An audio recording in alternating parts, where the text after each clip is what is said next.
Good evening, everyone. Welcome. We are glad you are able to join us tonight. Digital coverage. This is Super Tuesday 2020. Good evening, everyone. I'm Art Resco. And I'm Melanie Lawson. Of course, we have been watching the numbers all evening. This has been really a landmark day here in Texas. More than 2 million early votes cast as far as we know at this point.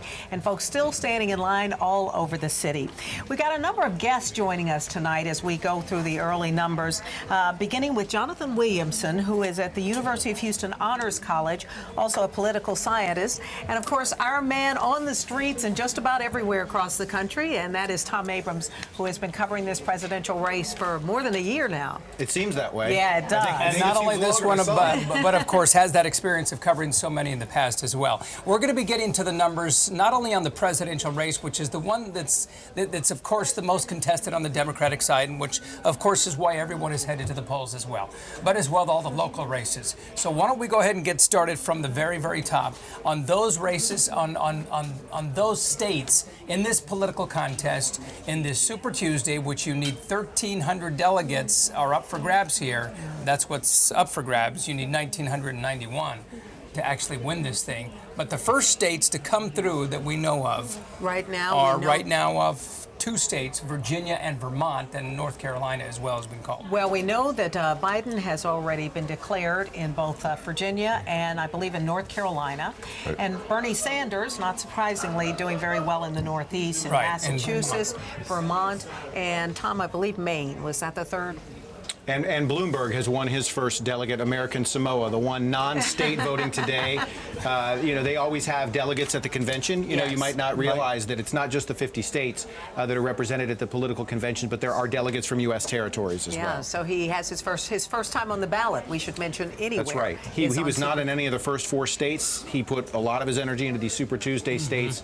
It'll be interesting to see how he does tonight, whether he reaches the threshold to get delegates in many of these contests. And we say a lot of his energy and a whole lot of his money. So far, he's spent over $500 million, $500 million. $500 million he has spent, something like $560 million, which is just incredible. What do you make of all of this, Jonathan? Mr. Williamson has been joining us. Of course, he's from Honors College of University of Houston. You're an expert in this area. What's your take on this? I think it's a big day. A week ago, it was a very different race than it is today. And a lot has changed from the debate last week to Clyburn's endorsement, South Carolina, Klobuchar and Buttigieg dropping out and endorsing Biden. That was a huge night. That was a huge take for him, wasn't it? Absolutely. Yeah. And so the momentum that he brings into today either accelerates or gets shut down by Bernie Sanders' campaign. And really interesting, you talk about almost that team of rivals that he is forming now, the 3 who dropped out and who endorsed him last night, very late in Dallas. Right. And for all of those folks who are not part of the early vote, that may have really shifted things dramatically for Biden. Yeah, absolutely. If you're a week ago, you're trying to make a decision because you're a Biden fan, but he looked relatively weak. You were looking at Klobuchar, you were looking at Buttigieg, you were looking at Bloomberg, and suddenly the re-emergence of the Biden as a viable option may have changed things. And one of the things I'm looking at tonight are the exit polls that show what the late deciding voters were doing in a variety of states across the country. Yeah, and here in Texas, what are you seeing in terms of some of those late voters? Yeah, well, the exit polls will come out very shortly, but I think that the sense that I get is the late deciding voters that might have been considering Klobuchar or Buttigieg are headed Biden's way, and the question really is how much of Bloomberg supporters will stay with him, or will they give Biden the victory in the state? And speaking of Joe Biden, our ace reporter here, Tom Abrams, you got a one-on-one. You spoke exclusively with him. Does he feel as though he has that momentum here in the state? Well, I just got handed a note by George Hittner, one of our experts you're going to hear from later. He apparently just has been declared the winner in Alabama as well. And that's critical, I think, for his campaign. He knows he needs to do well in the South, particularly among African-American voters. They're the ones who need to go to the polls to help him win, which is why he won by as much as he did in South Carolina. But for him to do well in the South is critical for his campaign going forward. One thing I'm fascinated by in all of this is that you had Buttigieg, who won both, did very well in Iowa and in New Hampshire, and he's out before Super Tuesday. Right. The way that changes the dynamic of this race is fascinating, especially when you consider so many people voted early, but then when they go to the polls today, their choices are fewer. Yeah, they're I mean, looking at very different things. It was amazing looking at the ballot and the number of names that were there and realizing how many of them were out as of yesterday. And it could be a very big night, I think, for Joe Biden. In fact, I want to bring in George Hittner, if we can get a camera over here, because he had an interesting perspective on what these early votes mean. George, if you want to stand up and join me here. You indicated that these early votes on these East Coast states could be critical for Biden, interestingly enough, in California and in other places where the polls haven't closed. That's exactly right. I mean, the nature of voters is they want to go with a winner. So all of these landslide wins that are being declared for former Vice President Biden could have a real impact in polls that are still open, Colorado, California. You know, so looks like it's going to be a great night for the former vice president. And not just in terms of popular vote, but maybe in terms of delegates, specifically when you talk about California and how this maybe impacts people just getting off of work and going to the polls. Yeah, it's all about the delegates on the Democratic side, and also for Bloomberg meeting that 15% threshold. But if Biden keeps up what he's doing right now, winning the vast majority of delegates for the early states that close, and he can narrow that gap in California. Everybody expects Sanders to win California. We'll wait and see till the polls close. But if he can narrow the gap so that he gets 25% and Sanders gets 40%, that's a huge difference in delegates. Great. George, thank you. We'll be tapping your expertise throughout the night. We're going to head back over here and switch to another camera where we can talk more about the results as they come in. I mean, it's fascinating to be able to do this in real time as we see these contests on the East Coast come in. Yeah. Before we even know exactly what happened here, although I know the early votes, the numbers are beginning to trickle in. We should remind the audience as well that this is with 1%, 2% reported figures and of those ballots which have been cast. So early, but still they've already been called in some cases. Vermont, Virginia, North Carolina, Alabama, those states. And I want to talk a little bit about the early numbers coming in here in Harris County. Very interesting. We're looking at this point at Bernie Sanders with 36,094, and Biden, I believe, has, here we go, just about less than 400 additional votes, 36,412. And these are just Harris County numbers, and these are just the early numbers coming in. But you can see already really a neck-and-neck race there between Sanders and Biden. Well, and look at Bloomberg's numbers as well. Bloomberg's got 30,000. I mean, Bloomberg has incredible numbers here. And that's the interesting point here. I mean, when you're looking at 22%, this is a man, remember, he hasn't been on a single ballot yet. That's exactly right. He hasn't been on a single ballot. He's only been in 2 debates of the many debates which all of these candidates have had. But yet he's showing up here. Is this really going to show, if he performs this way throughout the Super Tuesday, all 14 states, that can really say something. And I'll defer to Jonathan on some of this, I think. Yeah. But the interesting thing here is the 15% threshold, right? He has to be at 15% both statewide and in any Senate district where he's going to pick up any delegates. So that's the thing I think they've really been looking at, is this 15%. So to see him at 22% in that early vote might bode well for him. But remember that, only 2 million votes were cast, as big a number as that is. It could surpass that today. Right. Yeah. Jonathan? Yeah, I think part of what you'll end up seeing is one of the things you have to look for is where are those early votes coming from? What precincts across the county are they coming in? And long-time observers will know which precincts report early and which ones come in later. So the numbers could change dramatically. But you're right. Sure. A Bloomberg vote of 22%, if it were extend across Harris County and really extend across the state, is a big positive for Bloomberg, clearly, but also a negative for Biden. Well, and he got some pretty big endorsements as well, starting with Mayor Sylvester Turner, one of the first to endorse Bloomberg here. Right. And I believe he visited Houston 5 or 6 times over the course of the last few weeks. And of that 560 million that you mentioned earlier, Art, was a big number was right here in Houston. Oh, right it here. Certainly was. Yeah, Absolutely. They didn't stop. Interesting figure there as well. Just quickly, let's go to some of the live pictures we have here of TSU. These are those who are still out there waiting to vote. Now, if you get in line before 7 o'clock, before the polls close, then you're able to vote. But look at that line at TSU. That's right. And you've got to imagine most of these are students. I'm sorry, Tom, go ahead. No, that's fine. Yeah, they are students. They are, a lot of them are people of color, too, which has been a focus of this campaign. Right. I want to bring in Marcel McClinton. Marcel, I'm kind of catching you off guard here. But wanted to talk to you. You've been very active. You ran for city council. You've been very politically active. You know Beto O'Rourke very well. You've been engaged in getting young voters to the polls.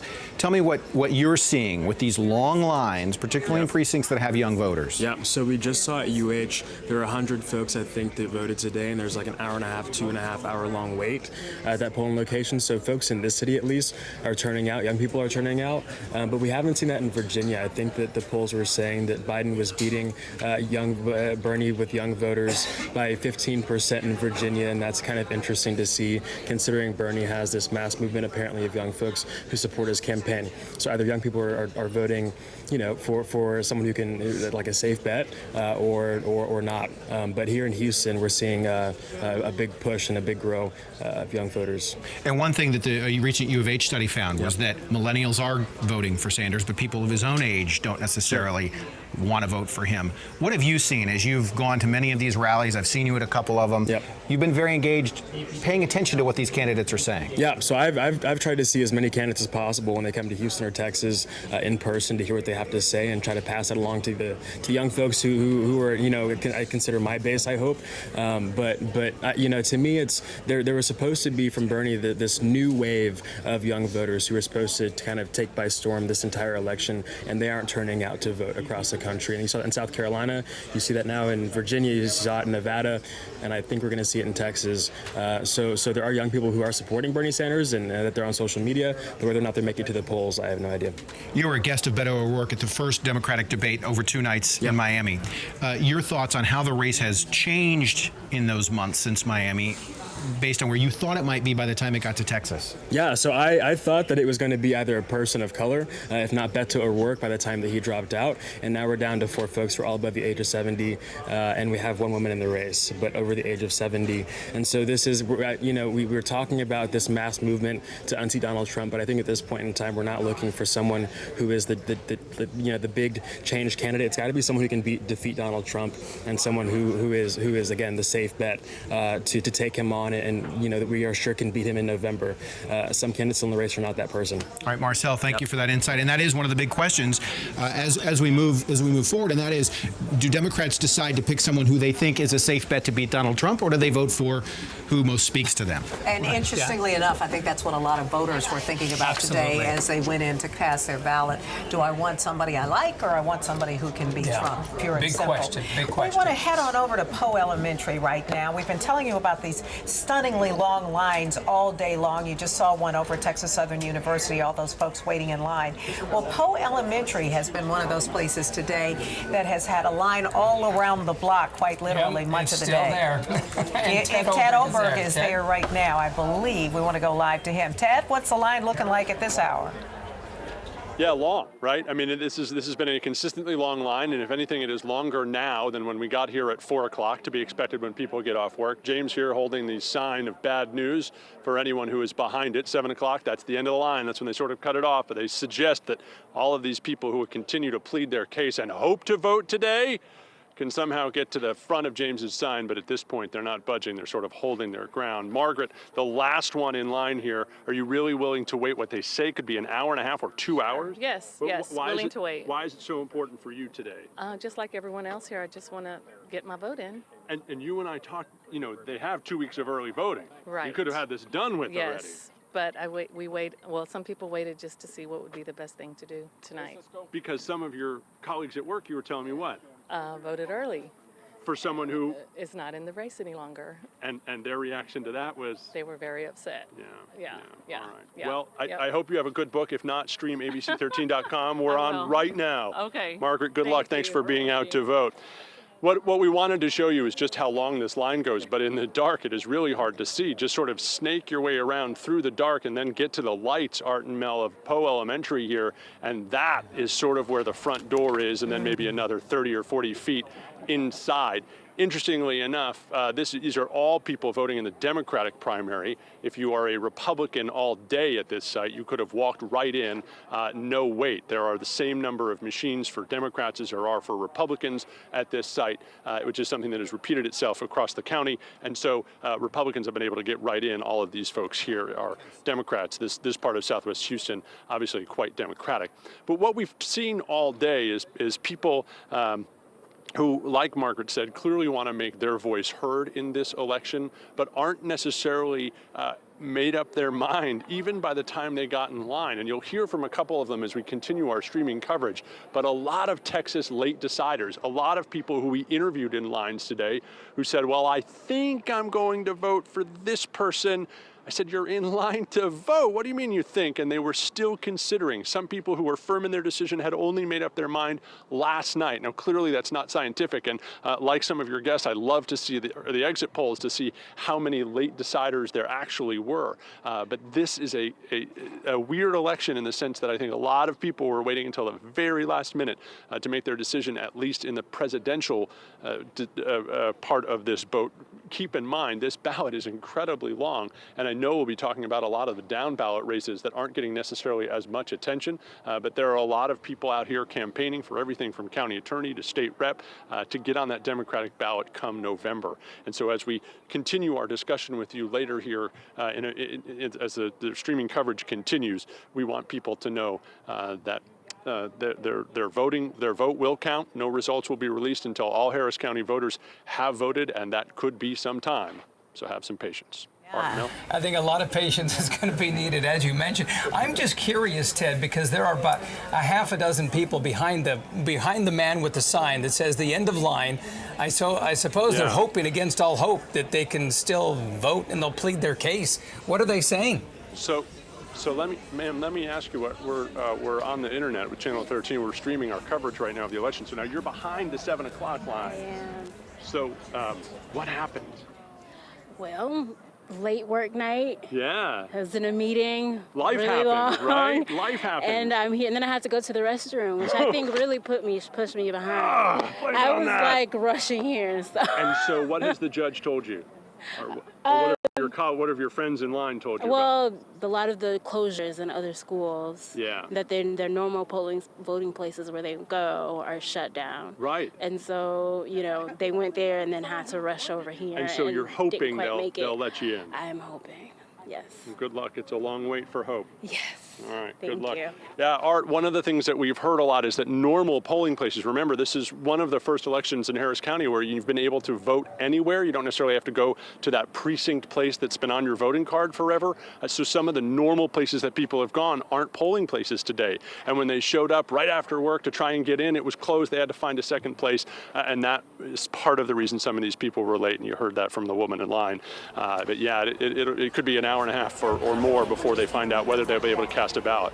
Well, I certainly hope that she gets the opportunity of voting. Me too, and she definitely needs to go to the bathroom, so we got to make sure she gets in. She already went. Oh, good. She already took it. As you said, life happens, and that's why she's just a bit late. So thank you, Ted. Well, and such an interesting point Ted makes there. You have twice as many people voting early this year as you did in 2016. Mm-hmm. The difference is the laws have changed. Now there are a lot more accessible areas, really, for you to be able to get to in time. And so for so many people, they were able to not only vote early elsewhere other than their regular precinct, but today they could go someplace and just hope it wasn't as crowded, perhaps, as their own neighborhood precinct. Yeah, absolutely. It kind of makes it a little bit harder to guess based on the length of the line what turnout's going to look like. Because a lot of times the pros will go look at the line and go, oh, turnout's going to be up 10% or 15%. Yeah. Jonathan, let me ask you about the early counties that we've had that are reporting in this graphic behind us, which shows Biden with 37,000,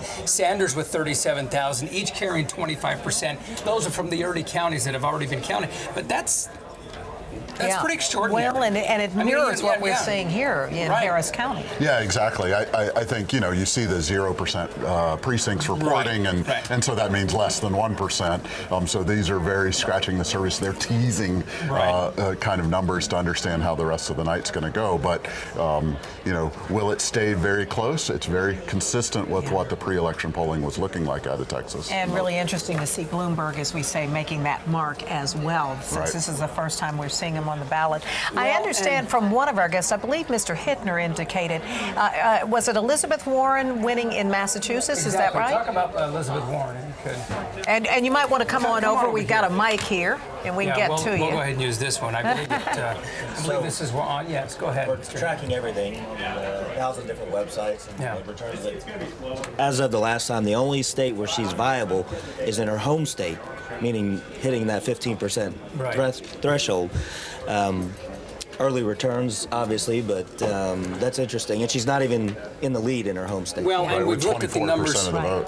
What's that? 24% of the vote based on the latest numbers. So she's not even leading, but she's viable, at least to be able to gain delegates. So she hit that all-important 15% in Massachusetts. Only in Massachusetts so far.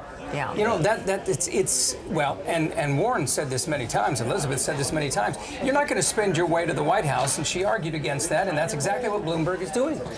Well, he will certainly, it seems, emerge from tonight with a good pot of delegates. It looks like he's going to come in first, second, or third in most races.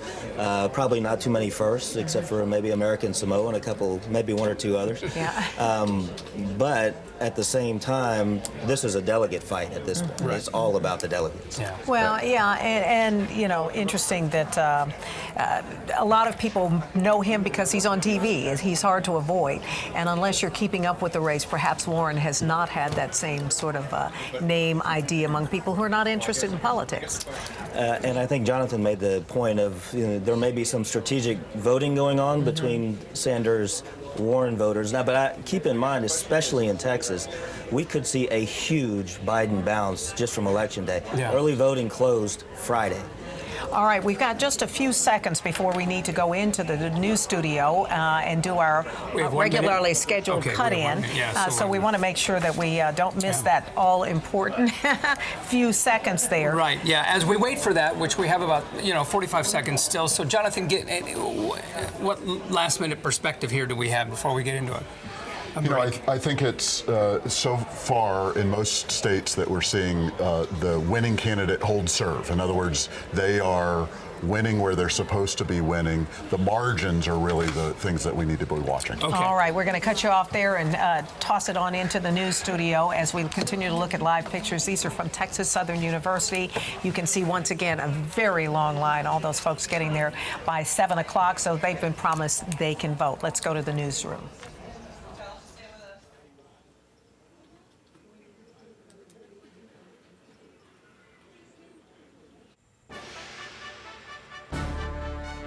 Thanks for joining us as we continue our coverage on Super Tuesday. We're going to get back to ABC's national coverage in just a moment. But first, we want to take a look at what we are seeing here. The polls closed about 25 minutes ago. ABC 13's Maida Moreno is live at a polling location in West Harris County. Maida? Hi guys, here at this polling location, which is the Lazy Baptist Church, there was a line wrapping around the building at 7 o'clock, but it has been moving by so fast, you guys, that literally within the last 5 minutes, most of the people were inside. So I'm assuming about maybe 10 people inside, the last of them casting their ballots. And I can tell you that a lot of people that I spoke to today here were just happy that they were able to voice their opinion here. And I want to show you some video from TSU. From what we understand, there were so many people there trying to cast their ballot today. About 350 people or so, according to the Harris County Clerk's office, that were waiting just outside the library. The line wrapping around the building, and many people saying, I have been in line for about an hour or 2 hours. Is this moving fast enough? So what they did, the clerk's office, is that they sent about 14 voting machines to that location to try to speed things up there. And it seems like those machines just got there literally within a few minutes ago. So hopefully that line will slowly start to get shorter as, Super Tuesday is underway. That is the very latest. Reporting from Northwest Houston, Mayra Moreno, ABC 13 Eyewitness News. Okay, we'll keep a close eye on what's happening there, Mayra. Thank you. Now, one of the biggest races that we've been watching here locally is the race for District 22. 15 Republicans are vying for the seat because Pete Olson is set to retire. Meanwhile, 4 Democrats are also hoping to take District 22 and 1 independent. Let's send it over to our Maya Shea, who's been watching this race all day. Yeah, it is such a busy primary because it's an open seat in Congress. Right now, we're at the very early watch party for Pierce Bush, one of the 15 folks. They're trying to make it into the runoff, but not a large group, but they're very loud. So they're trying to make it into the runoff, but it's a tight race between a number of well-known candidates, and you're talking about 15 people, so a few percentage points, a few votes could make the difference. The numbers from Fort Bend County and Brazoria County, which is where CD 22 is based out of, not in yet, so a lot of people are hitting refresh on their phones all night long. We'll be here to keep you updated on who finished out ahead. We're live in Fort Bend County. Now back to you guys. Okay, Maya, waiting for those numbers to come in. We're also following a couple of other major races, including the race for the Harris County DA. Kim Ogg is the incumbent, and here is a look at the Republican side. Right now, you can see that she is carrying the majority of the votes that we have so far with 59%. She said she was confident in this race, and it looks like she had reason to believe so here. We're also watching for the Harris County Sheriff right here. Democrat Ed Gonzalez is incumbent, but it looks like we have the other part of the Harris County DA here. Looks like Marianne Huffman also moving along there pretty well. And here is a look at the sheriff's race we're telling you about. Incumbent Sheriff Ed Gonzalez with handily a strong lead right now at 74% as those early votes come in. And here is also the other candidates as well for the Harris County Sheriff's Office. Joe Dana also doing pretty well at 55%. Okay, let's get over to Tom Abrams, who has a look at what else we are seeing right now in Harris County. Tom? Some numbers just came in, taking a look at this map of Texas, and you can tell by the color code we are beginning to see some early results in several of Texas counties. Joe Biden right now in the lead with the early vote for both Harris and Brazoria County. If you look here, the orange color is Elizabeth Warren. That's in Travis County near Austin. She spent a lot of money on television over there. And up here near Dallas in North Texas, those purple are for Bernie Sanders. You take a look at the statewide numbers right now. Bernie Sanders in first, Elizabeth Warren in second, Biden in third, but these numbers is still 0% reporting. This is all early vote, and it's very, very early. All right, Tom, thanks a lot. And thank you for joining us right here on this live Super Tuesday team coverage here at ABC 13. Yeah, so not only are we continuing to track all the local races here in Southeast Texas, you can find that coverage on abc13.com. We're also keeping a very close eye on those lines that we are still seeing out there in some of these locations. We have more updates coming throughout the night. Stay with us here and at abc13.com and our news app.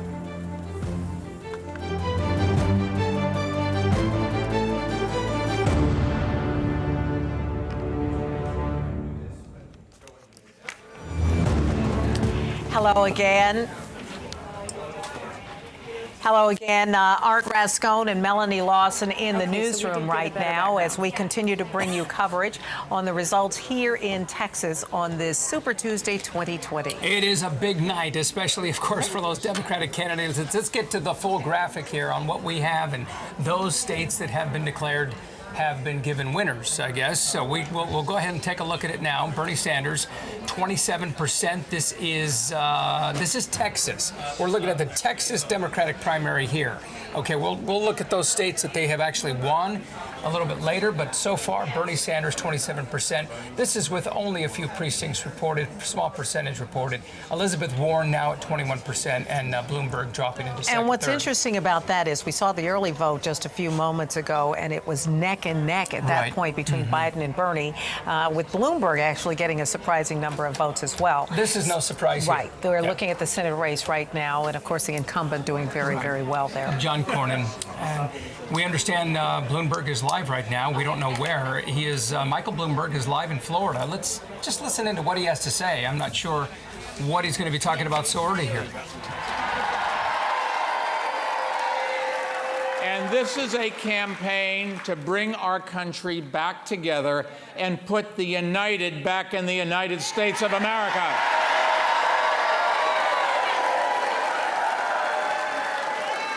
That's the message I've been delivering not only to Democrats, but also to swing voters who will actually decide who will be our next president. And tonight we proved something very important. We proved we can win the voters who will decide the general election. And isn't that what this is all about? Now, while my fellow candidates spent a whole year focusing on the first 4 states, I was out campaigning against Donald Trump in the states where the election will actually be decided, like Wisconsin and Michigan and Pittsburgh and Ohio and North Carolina and, of course, Florida.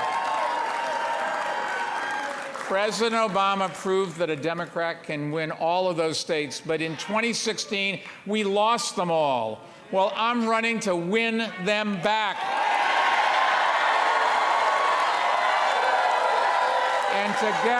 And together, we're going to get it done. Now, we all know Trump's strategy: attack Democrats, make their plans look unrealistic, unaffordable, and undoable. That won't work against us. Our plans are sensible, workable, and achievable. We have been listening to Michael Bloomberg there. He has already moved ahead in his mind. This is Florida, which doesn't come up until March 17th. So we're talking a couple of weeks away. Yeah, exactly. And so that's what's interesting. He left the Super Tuesday states a couple of days ago. He went into Florida saying, you know what, I'm going to focus my attention there. This is the man with the first time his name is on any ballot of any primary. You know, George, that's just sort of we're on unprecedented ground, aren't we? Well, it's not going to change. These are the most expensive delegates in the history of elections. But good point. You know, he is certainly going to get a share tonight, and then I guess we'll see where it is going from now. But what's interesting is that he's not getting out. Right, exactly. No, he's no already said that. Right, And so far tonight, we know he has won Samoa. That is his one victory at this point. But again, as you say, well over $500,000 to get him, or $500,000, well over $500 million, $500 million to get him this far. And he's already looking ahead to the next race. Let's talk a little bit about where we are right now as far as the candidates are concerned in Texas, and specifically in Harris County. Yes, why don't we go ahead and take a look at some of those full graphics we have of some of the winners and the percentages on those whom are in the presidential race, as well as the others that we're talking about as well. We know that we have some full screen graphics that we can go ahead and go to. There we go. Here we go. All right, so the district attorney's office, Kim Ogg. This is not a big surprise here. You know, 59% of the vote in. There will not be a runoff here. The other candidates, they were fighting hard, but just didn't have that, I guess, name recognition more than anything else. Including really. a couple of former prosecutors out of her office. This is the Texas Republican primary at this point. Mary Ann Huffman, 68%. So again, no runoff here. And this is, I'm not certain if this is the race to succeed. Now, I'm not sure. We'll check on this one, and we'll come back to it in a moment. Oh, this is the DA on the Republican side. I'm sorry. Yes. So Huffman will then, in that case, be running against the incumbent, who is a Democrat, against Kim Ogg herself. So we can clearly call this one for Huffman. She's going to be running against Kim Ogg, of course, DA for the county. All right, let's go ahead and get to the next one. And hopefully we can get to some of those presidential numbers, because that really is the reason why so many folks, well, again, no surprise here, Ed Gonzalez, the current sheriff, is winning it handily, really 3-1 over everybody else with 74% at this point. Not a surprise there. Okay, here we go for president, Texas Democratic primary, and Bernie Sanders, we talked about this number before, 27%, Elizabeth Warren with 21, and Joe Biden with 20%. But these are changing. These numbers are changing so fast. Yeah. And this is barely with 1% of the vote reported. Michael Bloomberg, who was in second, now is in fourth. But they're changing so rapidly, aren't they, George? I mean, this is something that's going to be changing. Yeah, so what you're seeing here is this is statewide. Right. Harris County traditionally gets out early, gets their early vote totals out, but this isn't even the entire statewide early vote. Yeah, so that's not reflected here. So, and keep in mind that we want to take all of the early vote in Texas and compare it to Election Day, because that's and that's where I wanted to go next, because as you say, early voting. This is George Hittner, by the way, who formerly worked with George W. Bush, President Bush, and we want to talk about that early vote, which ended on Friday, well before all of the incredible occurrences that we've seen over the last 24 to 36 hours, and certainly before those endorsements by former rivals of Joe Biden. Yeah, so we're definitely looking for what happened between Friday and today, because South Carolina, a couple contenders dropped out, endorsed. Biden's been all over the airwaves as far as earned media since Friday night, Saturday, and so we're really gonna wait and see what the Biden bounce is from that extraordinarily impactful set of circumstances that happened. Absolutely. I mean, after South Carolina, I mean, he had some really critical endorsements as well from the black community. Powerful endorsements. There was no question that he was on a roll, that he had some momentum. And then when you have Buttigieg and as well Klobuchar backing him up as well, then he had Beto O'Rourke. And O'Rourke as well. Yeah. All three of them there. And he said, this is our team. It created a real media moment there and more momentum. I always am amazed by people who compare this election to previous elections, meaning any election year, because the only rule book in politics for the last 10 years or 5 years or however long is that there's no more rule book. Yeah, exactly. So we're seeing something unprecedented with the former vice president tonight. He's leading in almost every state except for Bernie Sanders' home territory. So we'll see how it plays out. But this, again, is just for Texas, the earliest of the early. Yeah. We want to go into the studio right now and join Tom Abrams, who has been watching all of these numbers, as well as we continue to look at these just staggeringly long lines. That was over at Texas Southern University, people waiting to get in who were there at 7 o'clock. But Tom has been looking around the state right now, so we want to go on in and see what kinds of numbers you're coming up with, Tom. So, Melanie, some of our viewers may have seen the map on the monitor behind you, and we're going to be able to take you a little deeper into those numbers. These are the current numbers for the state of Texas. And you see Bernie Sanders, Elizabeth Warren, Joe Biden, Michael Bloomberg, all of them right now above that 15% threshold statewide. Very early, only 1% of the precincts reporting, but that's critical because to get any of the 79 statewide delegates, which is what matters in this race, not the popular vote, you have to be above 15%. Pete Buttigieg, of course, out of the race below 8%. It's interesting, though, that you're seeing some people voted for candidates who've been out of it for a very long time. But there were 24 candidates, as we know, when this started. Some people's loyalties die very hard. If we take a look at the colors here, you can see the color coding tells you who did well in what areas. This is Harris County. If we dig deeper on the numbers there, still pretty early, but Joe Biden with a very narrow lead over Bernie Sanders, but Michael Bloomberg, who spent a lot of money here in Houston, came here 4 times, came to the state of Texas 7 times in the weeks before Super Tuesday. He's at 21%. Those are the only 3 right now above that 15% threshold in Harris County. And then these are the numbers for Brazoria. They're also in very low numbers and very early, but Joe Biden leading by a slim hair over Bernie Sanders. If we go north to Dallas, up in the northern part of the state, here's Denton. Bernie Sanders doing well, Joe Biden in second, Bloomberg in third. Again, they're above that 15% threshold. Elizabeth Warren not. But where Elizabeth Warren does do well is here in Bastrop, right, close to Austin. You can see that, let's see, actually, these are Sanders numbers. Elizabeth Warren above the 15%, though, but Bernie Sanders in the lead there.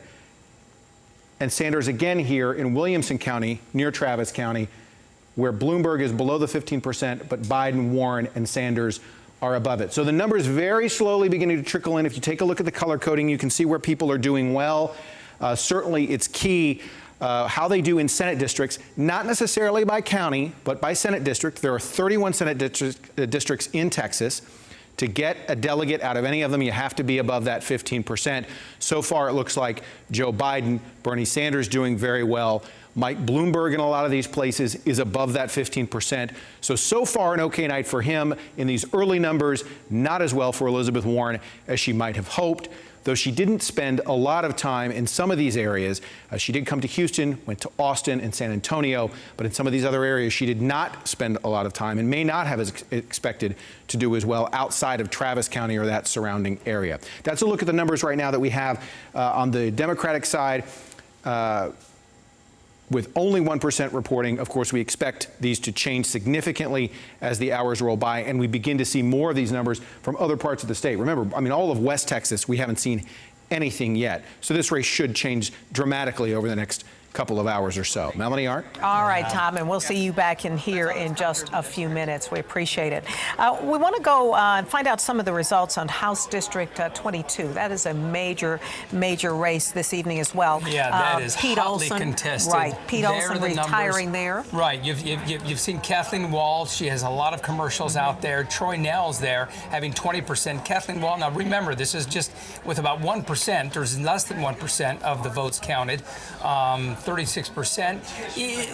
I think it's undoubtable that we're going to be in for a runoff in this race. What do you think, George? I mean, that's 100% accurate. That's what it's looking like, and I think the fight right now is for second place. The former Sheriff Troy Nell's there, former Sheriff of Fort Bend. Yeah, Fort Bend, very popular on television a lot, and of course you see Pierce Bush right there, and he's in fourth right now. But these are very early numbers. Maya Shea is over there at Bush headquarters, Pierce Bush headquarters. Maya, what can you say about these numbers and what are the hopes there? Well, the numbers, as you are looking at them, are actually only Harris County and Brazoria County early voting numbers. The bulk of District 22 is Fort Bend County, right? So you're seeing there the guy named Greg, who's doing really, really well. His home base is Brazoria County. He is expected to do really, really well in the Brazoria County numbers, but everybody I've talked to who's on the ground believes Greg Hill's numbers will actually go down once Fort Bend County numbers come in, because Fort Bend County is Troy Nell's home base. He's a sheriff here. He's got a twin brother running for his sheriff's base, Trevor, so they all sort of, the Nell's name is well known when they're on that cable show, so that's why people are not looking so closely at these numbers, because you're talking about Harris County and Brazoria County when the lion's share of the votes are here in Fort Bend County. We're here in Sugar Land. Pierce Bush, a lot of people thought he was going to run in Congressional District 7, but he's running in 22. And he has the support of outgoing Congressman Pete Olson. So Pete Olson's wife is actually here, along with a number of the Bush family legacy folks. Neil Bush's dad is here, and we've seen his mom and stepmom sort of volunteer throughout the day. So they're sort of holding their breath, seeing what happens when those Fort Bend numbers come in. We should note that Kathleen Wall, 2 years ago, some of you may remember, spent millions of her own money and ran in Congressional District 2, which is Houston and North Harris County, and she lost to Dan Crenshaw, who eventually became congressman in that area, and she came here and spent a couple of million more dollars, and she is doing better in these early voting numbers, and these are just early votes. You're talking about 15 candidates on the Republican side. It's going to go to a runoff, and whenever runoffs happen, those are the hardcore people, right? People who are really dedicated to their guy, their gal. So they will come out, and that changes the whole dynamics of the race again. So, the fight is for the top two, but the fight is long from over. And I know you guys have George Hittner there, who's full of personal experience in seeing all of these sort of come out. And as we sort of go through the evening, there's Pierce's mom just walked by. She's been coming by and saying, hey, do you know the numbers? I'm like, no, we're all still waiting for Fort Bend. So keep it tuned right here. We'll keep everybody updated. And we know all the the main players, parties are on the Sugar Land area. So if we have to hop around, you'll see us hopping around, making sure you hear from the winners tonight. All right, Maya, thank you so much. And you're right, that's a race that's going to change dramatically once those numbers from Fort Bend County start to come in. Very interesting. Exactly. We want to bring back in right now Marcel McClinton. He is a political activist, one of the youngest folks to run for Houston City Council several years years ago. You were what, all of 18 at the time? So I started at 17. I turned 18 mid-race. That's amazing. That's amazing. And now that he's all grown up, he's here to talk to us this evening. Marcel, I want to talk to you about the minority vote, which is going to be major, not only in Texas, but obviously all over the country. Democrats really counting on certainly the black vote, which has been very seminal in this race so far. The difference in South Carolina for Biden clearly was the black vote there. And we're also looking at the Latin vote, the Latinx vote this time around, and just how much of a role it's going to play. As somebody who kind of follows those things, what are you hearing, certainly about the turnout here in Harris County and in the state in general? Yeah, so I think that folks in Harris County know that black voters kind of determine these elections for our county at least. But a lot of white progressive suburban voters also turning out in high numbers. I was comparing these numbers with Travis County. I mean, here in Harris, we've got Bloomberg, Biden, and who else is in there? Bernie Sanders. Bernie Sanders, yeah. But then these voters are supporting Bernie Sanders and E. Warren and Travis County, which are white progressives. Right. And so you compare that to how that looks in here at home, and it's kind of interesting to see. I didn't expect Bloomberg to get as much black support as he's gotten. Obviously, Sylvester Turner or Mayor Turner's endorsement of him here in Houston, I think, helped a bit. And which is interesting again. But I think that at the end of the day, Biden swept South Carolina. I think 60% of the black vote went to him. I think the same is going to happen in Texas. Well, he had some very solid endorsements there as well. Yeah. What about the Latino vote? I mean, here in Texas, we have one of the largest Latino populations throughout the country. Yep. And that's certainly true in Harris County. Yeah, I mean, I have no idea. We saw it in Nevada go to Bernie Sanders, but then I think that, Nevada Latino voters versus Texas Latino voters are different voters. We have different priorities here in Texas. I don't like to compare. My friends will ask me this, Texas, what do you think is going to happen in Texas compared to California, New York, or whatever? Texas is so different. Yeah. Texas voters are special people. So if they go to Biden, cool. There was two PACs and organizations in California, Vote Latino and some others who are supporting Biden over Bernie Sanders. A couple activists here locally supporting Biden over Bernie Sanders, and E. Warren, which was interesting. So definitely not Bloomberg for them, though, I don't think. You can tell the kids because she's E. Warren when he's talking. E. Warren, Senator Warren. I'm sorry, Elizabeth Senator Warren. Warren. Absolutely, no. But I wanted to drag George in on this conversation as well. George, you're looking obviously at the demographics as well. And how do you see things breaking down, certainly among black and brown voters? Well, I think, look, Vice President Biden served as vice president to the first black president in America. And so I think there's a lot of loyalty there. And, we'll see where the vote comes out. But, I mean, his finishing in South Carolina, if that is, a reflection of how he's going to do across the country with the minority communities, I think he's going to be in for a very large haul. Yeah. Well, George, as you look at the I was going to get to the presidential race, but if you have other questions regarding I was just going to ask about sort of the sleeping giant, which is what the Latin vote has been called over the years. Is this the year? Is this the election that's really going to bring to bear the power that's really out there, the potential power? For the Latino vote. For the Latino vote. I was visiting with Jonathan earlier. The numbers for the Latin vote out of Virginia were astounding for Biden. And so we'll see, but I haven't dug into those numbers. But if that is a reflection of how well he does in Texas in the Latino community, this could very well be a landslide. But I mean, we really have to wait. There's been so much change in this race in the last, 72 hours. We really have to wait till these numbers on election day come in. Well, and what Biden seems to be doing here, at least being in who he's grabbing, is quite diversified. I mean, the demographics of his vote are is extraordinarily more diverse than that of Bloomberg's, or especially that of Elizabeth Warren. You look at Elizabeth Warren. This is not her night. No. This is very, very difficult night for Elizabeth Warren. Right now, she's not winning in her own home state. No, in her own home state. Not only that, but the other states that have already come in that have called winners, she's below that threshold, so she's not going to pick up any delegates, is she? No. Well, I mean, she'll pick up some from Massachusetts in particular. I'd be surprised if she doesn't meet that threshold in California based on the polling I've seen. Right. But who knows? I mean, they're still voting in California. I mean, this could be having a huge impact. Yeah, and that's always the problem, isn't it? They can see what's going on the east end of the world, and that has a direct effect on how many voters still in line in California may be voting. We're looking right now at some live pictures. I believe this is from Bernie Sanders' headquarters. He's in Vermont. He's in Vermont. He's in his home state of Vermont. He's expected to speak fairly soon. Of course, he won in Vermont, no surprise there. No surprise as well there. as in Maine and I believe in Massachusetts. At this point, we know of at least 3 states that he's won. And it's really sort of breaking down, George, between the South and the North and the Northeast. You're really seeing some regional differences in how people are voting as well. Well, it really did, just to kind of clarify, it really depends on what you're looking at. But I mean, you know, Maine hasn't been called. If you're looking at it this very second, Biden is up by a little bit. Massachusetts. In Maine? In Maine. Okay. He's up everywhere at the moment except for Texas, and you know that's way too early, except for Vermont. So right now Biden is leading everywhere. Arkansas, Maine, Massachusetts, Oklahoma, and Tennessee are way too early to call. Right. I expect we'll start to see some of that fall here pretty soon. But if you look at the difference between Warren and Bloomberg is at least competing with that threshold. Right.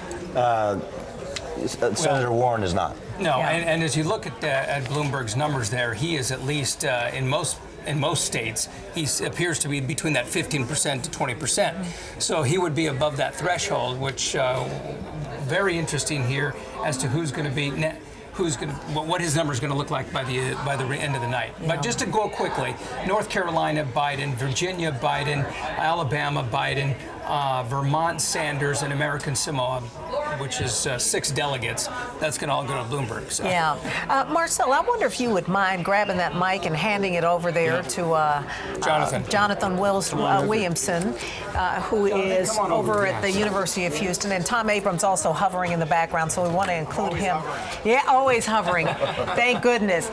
Do want to include you on this conversation as well. Let's talk a little bit about that Biden bounce. You all have already given us our headline, if you will, for the next day or so. Just the amazing events of the last, 48 hours, certainly since Friday. Has that been what has turned this around so dramatically? You know, Biden's support going into Iowa a few weeks ago, kind of slowly trickling down and really falling out of the bottom and after Iowa and New Hampshire. But boy, he's had a good week. Certainly has. I mean, there were some who were calling him, it's time to hang it up, Biden. Yeah. But that was as early as a week ago. Yeah, I think if he goes on to win the nomination, it's still way too early to know that. Sure. But I think there'll be books written about the turnaround that this last week has come from a good debate performance last week, which may or may not made a difference. Clyburn's endorsement, followed by South Carolina and the endorsement of Klobuchar and Buttigieg. If he wins big tonight, that's quite a turnaround. I think that certainly brings up the question of, are people going to the polls and saying, you know what, I think Biden is the only person who could actually beat Trump? Or are they going there and saying, because of Bernie Sanders' politics, there's no way a socialist is going to beat Trump? So what do you think, George? Just to be clear, Senator Sanders was leading in all the polling in all of these states a week ago. And I think people were waiting for permission to come home to the vice president. I think they wanted him. His favorables are higher in the Democratic race and amongst moderates and independents than any others in the race. And so for a long time you had a crowded field. You had a lot of people crowding that moderate lane. And they wanted to go with Biden, but there's been some question about his age, and he just knocked the ball out of the park. But as I think Marcel said, we're looking at the 4 top contenders on the Democratic side for president, all in their 70s. All in their 70s. So apparently age is one of those issues we can safely put to bed at this point, I think. We want to break away for a few moments, gentlemen, and head on over to our reporter Steve Campion, who is at the Harris County Democratic headquarters right now. And Steve, I've got to imagine folks there are watching all of this with an enormous amount of interest and probably scratching their heads. Absolutely, Melanie. A lot of the the candidates obviously have been focused on the presidential election, but here locally, we know given the last 2 elections that Harris County has been tending to vote blue. So a lot of people are watching the incumbent races here, particularly the DA's race, the county attorney's race, the sheriff's race. There have been challengers to those incumbents, along with Harris County Precinct 1, Rodney Ellis. Right now, based on those early votes, it looks like Ellis, for the county commissioner, DA Ogg and Sheriff Gonzalez are doing well, so it looks like they are probably happy right now. The county attorney's race, however, is quite interesting because County Attorney Ryan is up against an incumbent challenger, Christian McNiffy, I believe is the last name there. And based on the early votes right now, he is actually leading against that incumbent. We just spoke with him on the phone, and he says that he's hoping that those results hold because clearly he wants a win tonight. He wants to secure the Democratic nomination and go on to win the election come November. But we're here inside a bar on the east side of town where the watch party is set up for the Harris County Democratic Party. We expect Commissioner Ellis to be here among those in attendance. Obviously, everybody's watching where the vote goes presidentially, but a lot of close local elections that we're watching, and we're staying on top of it for you. Cut in first, and then I'll swap you. All right, thank you very much, Steve. We appreciate that. People there waiting for all the results to come in. They're going to have a very long night, no doubt. That's right. We have barely less than 1% of the precincts are reporting, but we're looking at some really interesting numbers, fascinating numbers, really, and something that we're all very interested to see how it plays out here tonight. And one of those stories that's not written for a while yet, because we've still got those long lines of people out in front of many of the larger precincts at this point, still waiting to vote. Well, almost an hour now after the polls have closed. By the way, we are waiting for our cut-in to come up in just about a minute. We will break away, and you'll be rejoined by another couple of anchors sitting here along with our experts. We're looking at Texas Southern University once again. As we said with Marcel, this is primarily students over here, primarily students of color. But look at that line, and these are the folks that have been in line since 7 o'clock. Now, keep in mind, polls closed at 7 o'clock, but if you were in line at 7 o'clock, then they have someone at the end of the line say, this is the end of the line, and you cannot vote if you're beyond this line. But all of these students were there before 7 o'clock, so this is what is being played out as well, not only here at TSU, but in other locations throughout the city, which we have seen at Poe Elementary School. Ted Oberg was there earlier, and he talked about that long line there. And those poor people who weren't able to vote. We're going to wrap now and toss it into the studio, and our coverage continues, our live coverage of Super Tuesday 2020.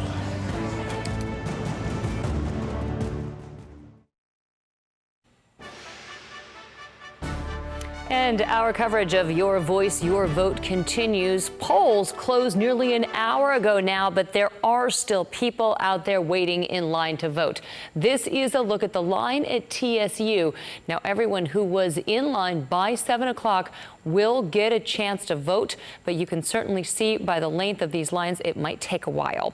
We are also looking at some of the most watched races in our area. 6 Republicans are seeking to challenge Democrat incumbent Lizzie Fletcher for the District 7 congressional seat.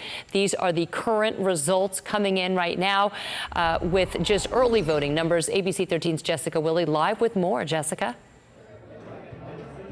Yeah, Lona, we're at Wesley Hunt's watch party. As we just showed you, early returns show him leading, I think, with 61%. Still, the next closest is Cindy Siegel with 28%. The watch party still a little thin.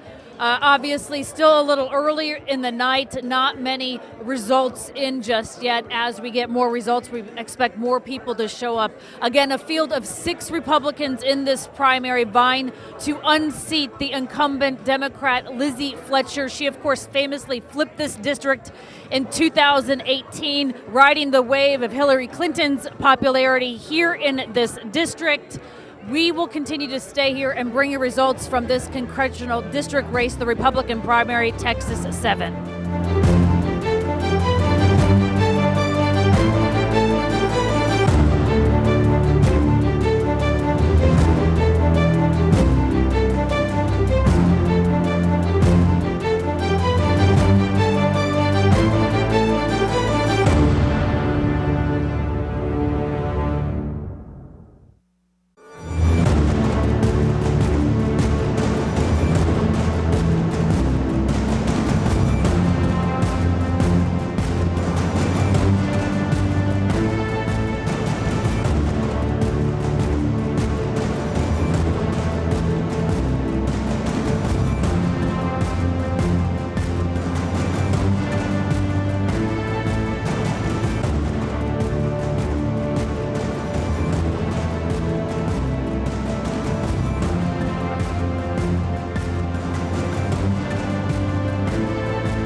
All right, well, good evening once again. Thanks for joining us on the Super Tuesday coverage here at ABC13.com and, of course, and our news app as well. I'm Eric Bross here with Gina Gaston, George Hittner, of course, political reporter here, Tom Abrams as well.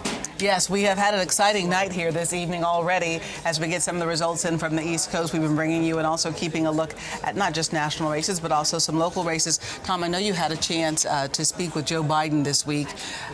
A pivotal day for him after yesterday's endorsements. You spoke with him, I think, after Yes. he got the endorsements, right? So it was like breaking news. Yeah, we got the call the couple of days before that we were going to be able to talk to him, and then we find out as we're waiting for the rally and then the interview that all of these endorsements are falling into place and other candidates are dropping out. So a fascinating time to talk to him, and so it became very apparent that this is a race that many think is between Biden and Sanders and maybe Bloomberg.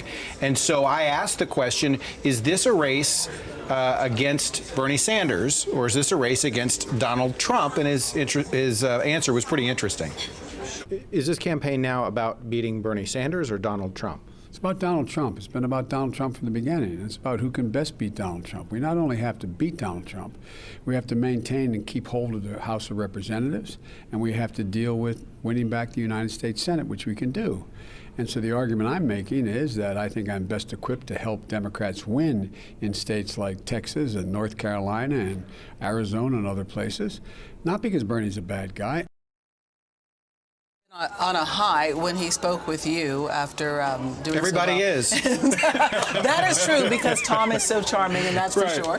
But no, doing so well in South Carolina, tonight doing well in North Carolina, doing well in the South, doing well with black voters. And I think that's a key to his campaign. And one other thing I think you heard him mention, which is so critical to others on the ballot, and I know George can speak to this too, is it's not just about the White House. For Democrats, right, and for Republicans, it's about controlling Congress, it's about the state houses and the down ballot races, and who is at the top of that ticket is critical. And I think that's a decision that a lot of voters have to make when they go to the polls today to vote at the top of the ticket in November. What happens to all those races down ballot? Yeah, and as we show this kind of live footage here of the rally there for Biden as well, you were making the point. Do you think we saw a lot of long lines here once we got closer to 7 p.m.? Do you think a lot of people waited to see what happened in South Carolina and a couple of other spots and not cast early because they wanted to see who really had maybe a good lead going in that could beat Trump?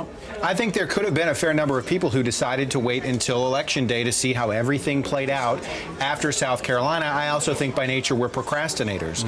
And so even though they tell us vote early, get it done early, I think people also like the idea of going on Election Day, right? And it's this collective experience on Election Day. And some people might actually, believe it or not, like standing in those lines at the end. It's part of the fun. It's kind of like Christmas shopping that last week. You know, you're part of the frenzy. We have some new numbers just coming in, and we want to take a look at some of those, and I want to bring you in on the conversation. Sure. And I don't know if you have them there, or we're going to pull them up here. There they are on the screen. Starting with the presidential race. This is what 21% of the precincts reporting. You know, going into Election Day, it was depending on what poll you looked at, really tight between Sanders and Biden. The numbers right now show Bernie Sanders in the lead, but again, 21% of the votes. Too early to call this one, you think? Yeah, so over the course of the last probably 2 weeks, poll after poll after poll showed Senator Sanders winning Texas by about this margin, the 29 to 30%. And then there was a fight for kind of second place. This number on the screen right now is really neat to watch because this is basically the early vote. And so we're going to be able to tell 29-23 what effect South Carolina had, on turnout. That and the Secretary of State's website and so forth. But we'll be able to tell. But Sanders right now at that 29 is the pre-South Carolina polling reflected in that number. Bloomberg, his first time being on a ballot today, the numbers there here in Texas, 19%. What do you think of that showing? Well, I think it would have been a lot higher if he had a better debate performance, right? I mean, that's what this came down to. So, he did a lot of rallies in Texas. He spent a lot of money on the airways. Which we appreciated here at KTRK. I'm sure you did. I'm sure you did. But also, look at this Elizabeth Warren number, 14%. Now, Texas counts them by state Senate districts and not congressional districts. But she's right on that cusp. Who knows where she is inside those districts. George, let me ask you this. I'm sorry, Tom. We were talking about how well Biden's been doing here in the South. We're talking about Alabama and some of the other states that came in. But Sanders has him, a decent lead right there at 6 percentage points. Why do you think that is? I think that's the early vote. But Senator Sanders is going to make the argument that that Vice President Biden is winning tonight in states that aren't up for grabs for Democrats in the general election. Now, Senator Sanders will make the argument also that he's winning California, he's winning. So it's really, can Vice President Biden, for example, win over some traditional Republican states in a fight against Donald Trump? That's to be decided. But certainly Senator Sanders, I would believe Mike Bloomberg. If Mike Bloomberg does anything well, it's data. And his data says that Senator Sanders will hurt down ballot Democratic races. I'd believe him and say that. So, that there may be some of that figured into this as well. And one other thing I wanted to mention about the lines, we don't typically see lines still out the door. Yeah. Over an hour past polls closing, it just is not that common. So, obviously, when then Senator Obama was on the ballot for the first time, we saw lines that were much, much longer than these. But this is unusual to still have people in line after 8 o'clock and over an hour past polls closing. You're surprised by that enthusiasm? I'll ask both of you, gentlemen. I am, frankly. I mean, there are a lot of people that seem to wait till the very last minute to vote. I think the number of candidates also. You had such, understand everybody's still on the ballot. Even if you dropped out, your name is still on the ballot. And so you had such, a buffet of people from which to choose that I think, that also attracted a lot of people. It's just the breadth of the candidates. You didn't just have one or two choices. You had so many that attracted, I think, you could find someone that you really identify sure. with. And even still, there are 5 choices, right, if you count Tulsi Gabbard. But I think, we have some numbers up behind us here that are the Republican numbers. And one thing that, George, you had mentioned is to take a look at those numbers. How many people voted Republican but did not vote for the president or voted against him? What does that say going into November? Well, those are really, look, there's not probably 10 Democrats in the entire, in all of Harris County that voted in the Republican primary to vote against Donald Trump. There may be some the other way, but that's not the case. So these are swing voters that voted against the president. They're making a statement saying, we're not voting for President Trump. So if it's a Biden, you're probably more likely to get those folks to come over and vote for him in a general election. So, I mean, it's always interesting to see who votes against an incumbent president of their own party. They're still voting in the Republican primary. And then you couple that group with independent voters, and that's really where you're at. Now, is this a big number? No. No, I mean, you're 6%. But I mean, the Democrats have been talking about turning Texas blue for 20 years. And could it be that a Biden can pull it off? Unlikely, but he stands a lot higher chance of doing that than someone like Sanders, according to Bloomberg's polling.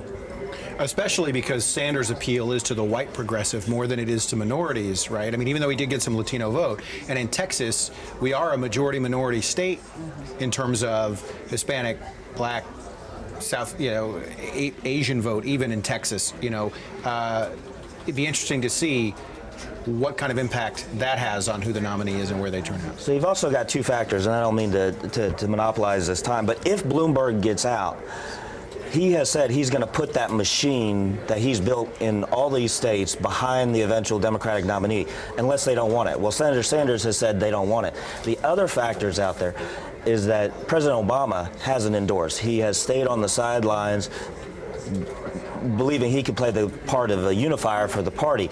Well, you better believe that if someone has Mike Bloomberg's machine and the machine that President Obama built behind them, whether it's Texas or not, around the country, that's a pretty powerful, Texas two-step, as they say. All right, we do want to give everybody an update on this. Here we are, an hour and 10 minutes after the polls closed. We're still getting reports of long lines, especially at Waltrip High School. I'm going to go out there live right now. ABC 13 reporter Maida Moreno is there with an update for us. Maida? Yeah, guys, at 7 o'clock, the polls were closed, and here we are. It is 8:10 already, and I would say there's about 20 to 25 people still waiting here at Waltrip High School. So as we know, though, people were told that if they get here right before 7 o'clock, they would still get a chance to vote, and that's the case here. People waiting patiently to cast their ballot, and I just talked to a couple that walked outside, and they said, well, you know, we waited for 2 hours, and we knew that would be the case if the lines were long. He was telling me that there's maybe about 8 machines inside or so, and he believes that's probably the reason why this line here in particular is moving fairly slow. But we did check harrisvotes.com, and on the website we saw that Waltrip, one of the polling locations here, was still in the red, so we drove out here to check it out, and sure enough, as you guys see, still some people here waiting in line, and it looks like it's slowly inching its way inside as people start to vote. But you know, that's the situation here. Just after 8 o'clock, we'll see just how long it will take for all of these folks here to finally go inside and vote. Guys. Maida, thank you for that. We want to mention to you that we are keeping an eye and awaiting 2 speeches to be made by Joe Biden and by Bernie Sanders. They're expected to be speaking soon. You're looking now live at the screen at their followers, their supporters there, and we are just hearing that they have called another race, huh? Yep. Polls in Colorado closed just a few minutes ago. They've already called it for Senator Sanders. Okay, so that just in as well. Tom, you want to talk about the fact that we have open elections? That's right. So, Jonathan Williamson here from U of H. You wanted to talk a little bit about the effect of an open primary, where anybody can walk in and say, yeah, I want to vote Democrat for this primary, or I want to vote for Republican for this primary. Doesn't matter how you voted in the past. Yeah, so they were just talking about how there was a very small but meaningful percentage of the Republicans that were not voting for Trump. I think one of the interesting things is to be able to know how many former Republicans voted in the Democratic primary, because of course in Texas we have an open primary and you can switch over and vote in that primary if you want to. Then the question then becomes is what share of those Republicans voting in the Democratic primary were picking the best available candidate in their mind versus trying to create chaos. And I think the political science literature would suggest not very many would be doing it to be first place, but most of them would be voting for their best candidate rather than trying to disrupt the race. Can we extrapolate anything from this as we look to November? Well, I think that is the real question. For the Democrats to be able to win the November election, they've got to be able to get back some of those people that wouldn't vote for Hillary and maybe went back home to their party because Trump was their nominee, even if they didn't really like Trump. This time the Democrats are really thinking about how can they win, how can they pick up those kind of dissatisfied Republican voters or former Republican voters, along with the independents that they were talking about a few minutes ago. All right, good insight. Thank you very much. So let's go back to you all, where I know we're waiting on results and we're waiting on campaign rallies to kick up and for candidates to take the stage. Gina, Eric? All righty. We're going to go and look at some more results, but first we have some more breaking news coming from outside our state. Oklahoma has been called for Vice President Biden. So we just had Colorado called for Sanders and now Oklahoma for Biden. That's okay. correct. We'll look at some of our local races. We also want to look at District 22. That's another big race people are keeping an eye on nationally here. That is where 20 people are running to take over the retiring Congressman Pete Olson's seat there. And you can see here some of the numbers right now coming up for that U.S. District 22. We have George Hill at 41%, Pierce Bush, who campaigned pretty well here, 21%. And we've got Kathleen Wall, who's self-funded, spent a lot of money here. 19% coming in third. Of course, the margins here very narrow. Troy Nehls, a former sheriff in Fort Bend County, stepped down from position to run for this office here. And he is coming in at a distant fourth right now with 9%. Was it 1% of the vote? Yeah, but 1% of the votes calculated, so still very early there. U.S. House District 22. The primary, 0% of the ballot, so this is still very early. So we'll be keeping all the early votes. Yeah, we'll be keeping an eye on. Important note here: Sri Kulkarni. He has run against Pete Olson before, almost beat him in that race. Sure did, Pete Olson ended up winning, but now he's retiring, of course. And Kulkarni coming up with 50% again, early vote, still very early, but he's showing pretty good so far. Crowded race, hard to break out in that pack. And if we go on to the next graphic. There it is. Oh, okay, it's back to the first page. Okay, so with what you're looking at right here with House District 22, I mean, this is very early with 1% of the precincts reporting, but the early front runner, the thought going into tonight was Bush or Wall. This is clearly going to be a runoff situation with Greg Hill, and then it looks like we're fighting for second place and for the runoff. So Pierce, Bush and Wall spent a lot of money on ads for sure, and had more name recognition than the others. Yes, and neither one of them lived in the district. Yes. So I mean that's a factor. Yes. We're going to look now at the Harris County Attorney's race. This is the Texas Democratic primary. Again, this is very early, 0% of the precincts reporting, but Christian Menifee has 51% of the votes and leads this one right now. Yeah, Vince Ryan coming there at 28%. We've also got Ben Rose there at 21%. Again, still early in the voting process as far as the votes getting tallied here, especially with the long lines we've seen tonight for election night. Harris County DA, it's been quite a heated race here locally as well. Kim Ogg, pretty confident she could pull this win out with her campaigning. Some other people decided to jump in the race against her. I know someone from the DA's office ended up running against her, though formally supporting her. So she is looking pretty well so far. But a lot of competition in her own party. Huffman, exactly. Not to mention from the Republican Party. But yes, Mary Nan Huffman, also a very strong candidate. It seems like she is dominating the race right now, but it's still just the early vote. But yes, it's unusual to see that much competition in your own party when you're the incumbent, as Kim Ogg is facing in this election. And U.S. House District 8 right here as well. You've got Kevin Brady, again, early votes just in, 85% right there with a strong, strong lead over his two challengers here, Kirk Osborne and Esparza Mathis as well. Yeah, thinking Kevin Brady's looking good in that one. And now we're back to U.S. House District 22 when we brought you that one just a moment ago. We do have Pierce Bush, who is standing by live. He's talking to his supporters. Let's listen in.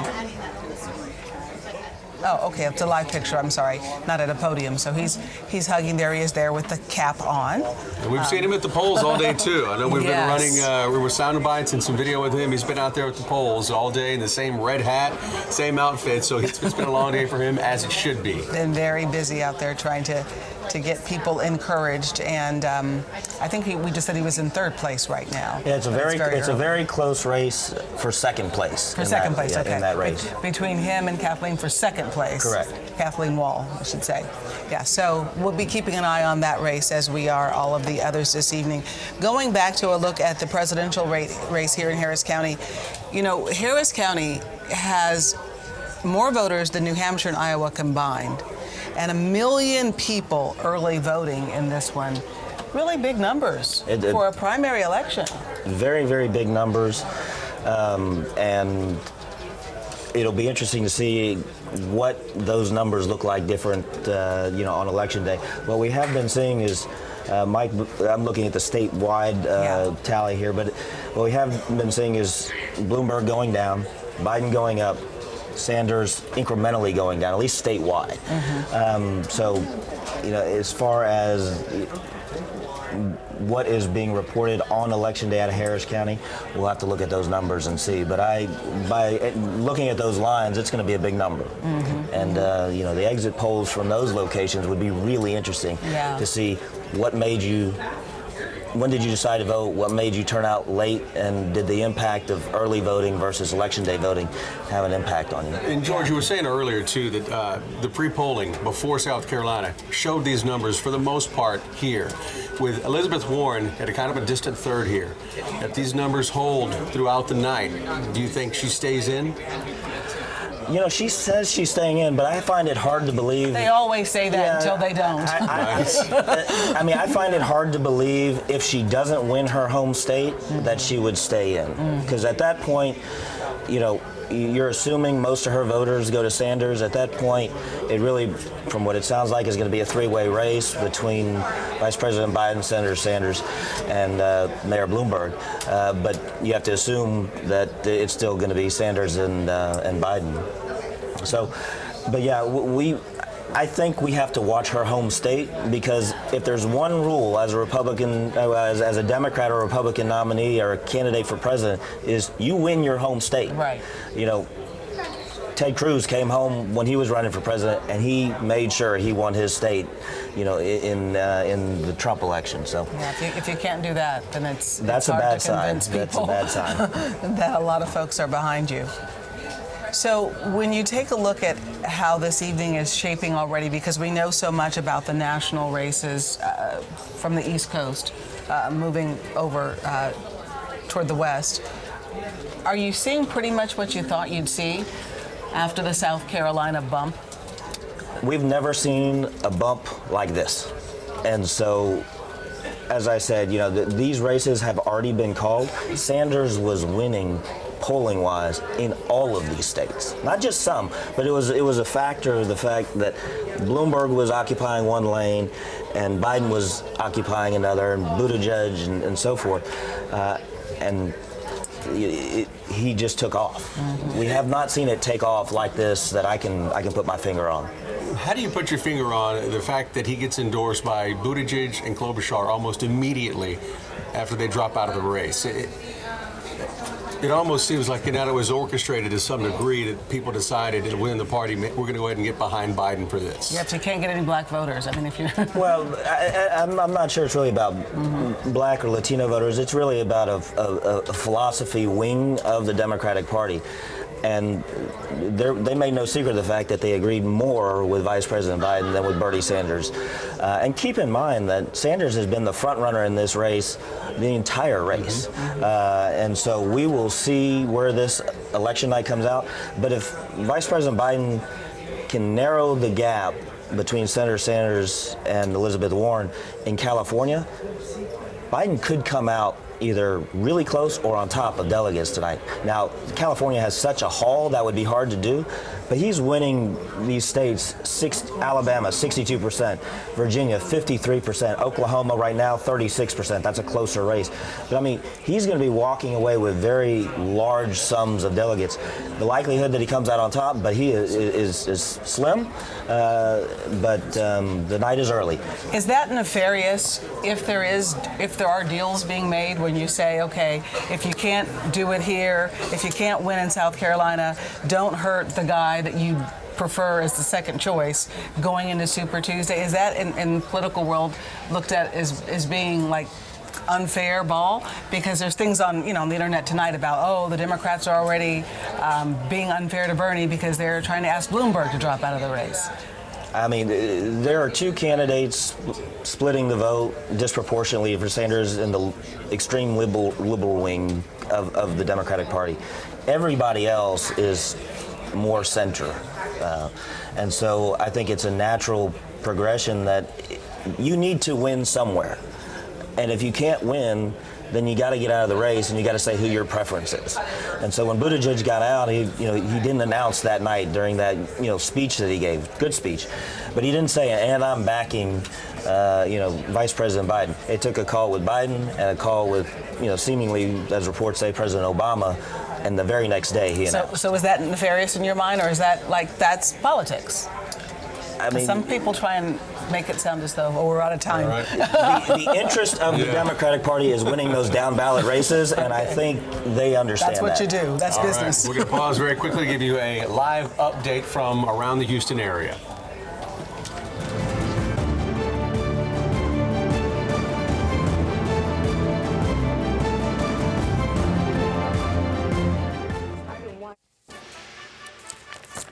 Good evening, everyone. Thanks for joining us as we continue our coverage on Super Tuesday. Yes, we are going to get back to ABC's national coverage in just a moment. But first, we want to take a look around to see what we are seeing here. The polls closed about an hour and a half ago. Our own Ted Oberg is at a polling location seeing some lines out there. We want to check in with what it looks like at Poe Elementary School, where people also have been waiting for a while. Ted?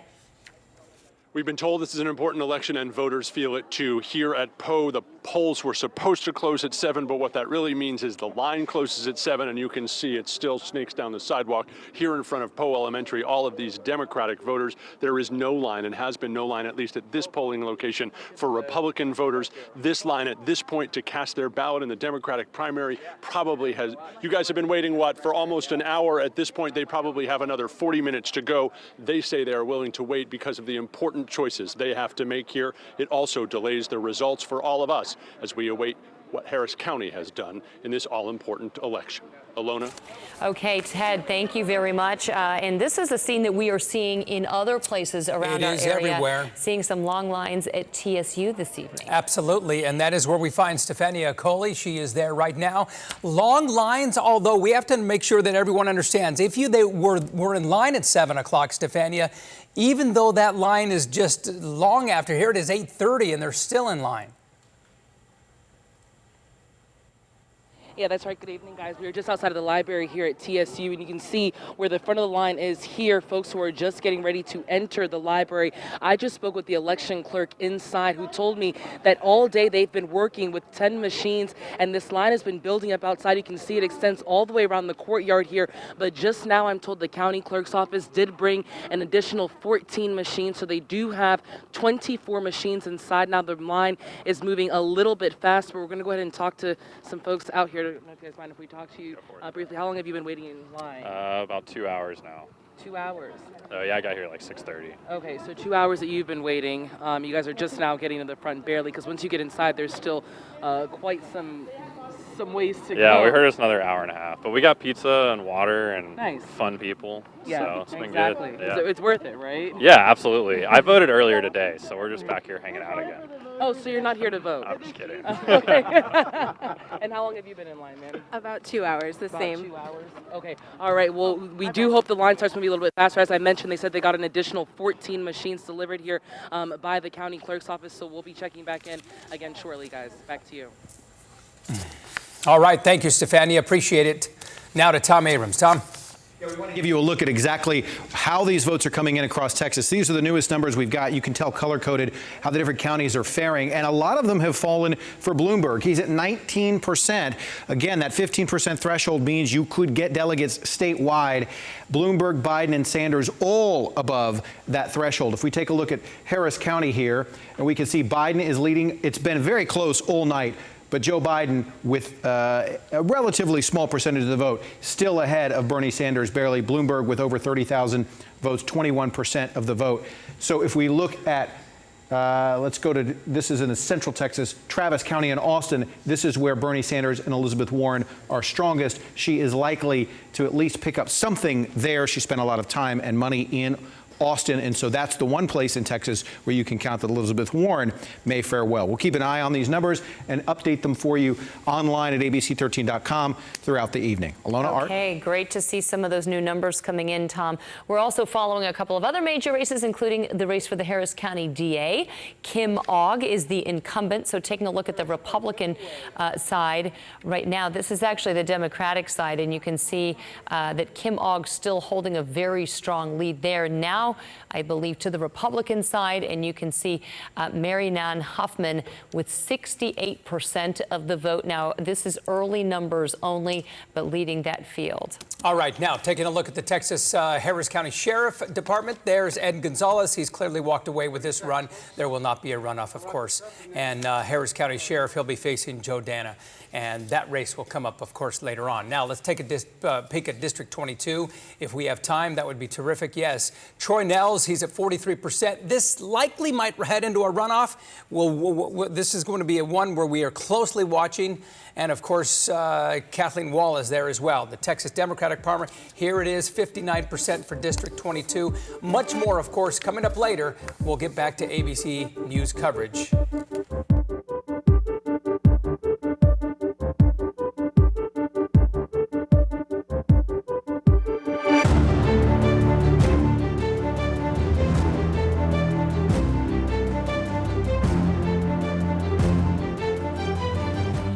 And we appreciate you staying with us here on our digital coverage of Super Tuesday 2020. I'm Gina Gaston, along with Eric Brajas and Marcel McClinton, who ran for Houston City Council. He's going to be talking to us about several things, but first we want to head out in the field. Yes, the story, one of the headlines tonight has been the long lines, people waiting maybe to see how they wanted to cast their vote up until the last minute. This time we're going to go out to Ted Oberg, who's at Poe Elementary. And Ted, you've seen this long line remain here tonight. Yeah, Eric, just a minute ago I said these people were here for an hour, and one of them pointed out, hey man, it's 8:30. We've been here since 7 o'clock. They've been here for an hour and a half now, pushing an hour and 40 minutes. People at this point in the line, probably even longer. They have at least 35 to 40 minutes left to wait here until they can cast their vote here in this Democratic primary. These are all Democrats voting today, or at least voters voting in the Democratic Party primary. There has been no line, as we've suggested, for the Republican Party at this point. But they have shut off the line, so it's not as if anyone who's new that wants to come can vote now. But one of the things that we've done all day today, Eric and Gina, is talk to voters in line.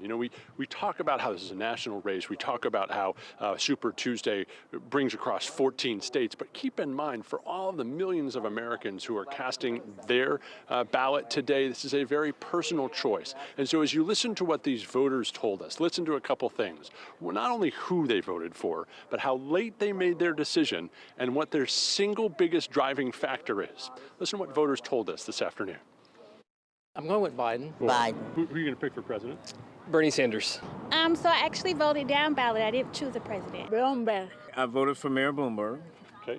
Former mayor of New York. I like what he's done in New York. This is the first time I've ever voted in a U.S. election. As it relates to president, I have not decided yet. Elizabeth Warren. And what was the one thing that tipped the scales? It was when she kneeled down, it gave my 10-year-old daughter right here the pinky promise, and where my daughter promised that she would always persist. I'm going to vote for Biden, I think. So when did you make up your mind? About 3 or 4 months ago. A while ago, but I was watching it till last night. Today. And what was the single most important factor? Honestly, the single most important factor was the ability to win the election, to beat Trump. I hate to say this, but we've got a president that I just think we need to get rid of. Someone who could actually beat Trump. I think it's a moral decision this year. I just like the guy in the health care reform. Porque creo que necesitamos gente diferente. Somebody that I believe that's really going to help the people. So a couple things in there, a lot of personal decisions about why people made their choice. I love the dad and his daughter who personally met a candidate. You don't see that a lot in Texas. We talk about that in Iowa and New Hampshire. We don't see that a lot in Texas, but boy, you can tell how that personal connection made an absolute difference for that family. But the two things I took away from that, and you may want to ask your guest there, a couple things. One, how unsettled this Democratic electorate was, even up until last night, even into line today. Some people not necessarily knowing who they wanted to vote for, but the one thing so many of them were certain of is that they wanted to pick someone who could beat Trump. We've heard that nationally, and now we hear it from voters here at Texas polling places. Eric and Gina? Ted, thank you for that. And I appreciate a man who follows the candidate who is kind to his child. Understand that. Absolutely. Appreciate right. that. It's good to see people actually waiting out there to vote to make sure that really they is. get a Ted chance made to a cast valid their point, choice. too. It seems, and I know Tom's touched on this as well, that for this national election right here, a lot of people have waited till the very last minute, in some cases, to really figure out how they wanted to cast their vote. The youth vote is something you can speak to as well. Marcel McClinton here, our political activist, on our panel tonight as well. We're also seeing long lines at TSU. We'll get to that in a minute. But how do you think the youth vote could impact this election? I think the youth vote in Houston is going to be interesting. A lot of folks, I think, are deciding between Bernie Sanders and E. Warren. Young people for folks under the age of 26, maybe. Travis County, that's Austin, went to Bernie Sanders with like 80% of the precincts reporting, and then we're seeing these long lines at TSU, these long lines at University of Houston, and I ask myself, why are extra polling devices being delivered now, like the night of the election after the polls have closed? What sense does that make? We've underestimated young voters turning out, and that's a fault of the county, I think. Why do you think young voters are so enthused? because they know that the future of this country is at stake. I ran for city council last year to make my voice heard and to bring attention to issues facing the city of Houston that have never been talked about in city government before. I won't campaign for myself here. The election is over. But young people realize that we're at this critical point in our country where you can either abstain your voice from being heard in the election, and we can get 4 more years of Donald Trump in office, and we won't recognize America then. We won't have the chances to achieve any of the progressive issues that folks in my generation want. My generation has been labeled the most progressive generation in history, in American history. But my opinion is Bernie Sanders doesn't help us with down ballot races in the U.S. He won't help us with down ballot races in November. It scares me to see him take off in Texas a little bit.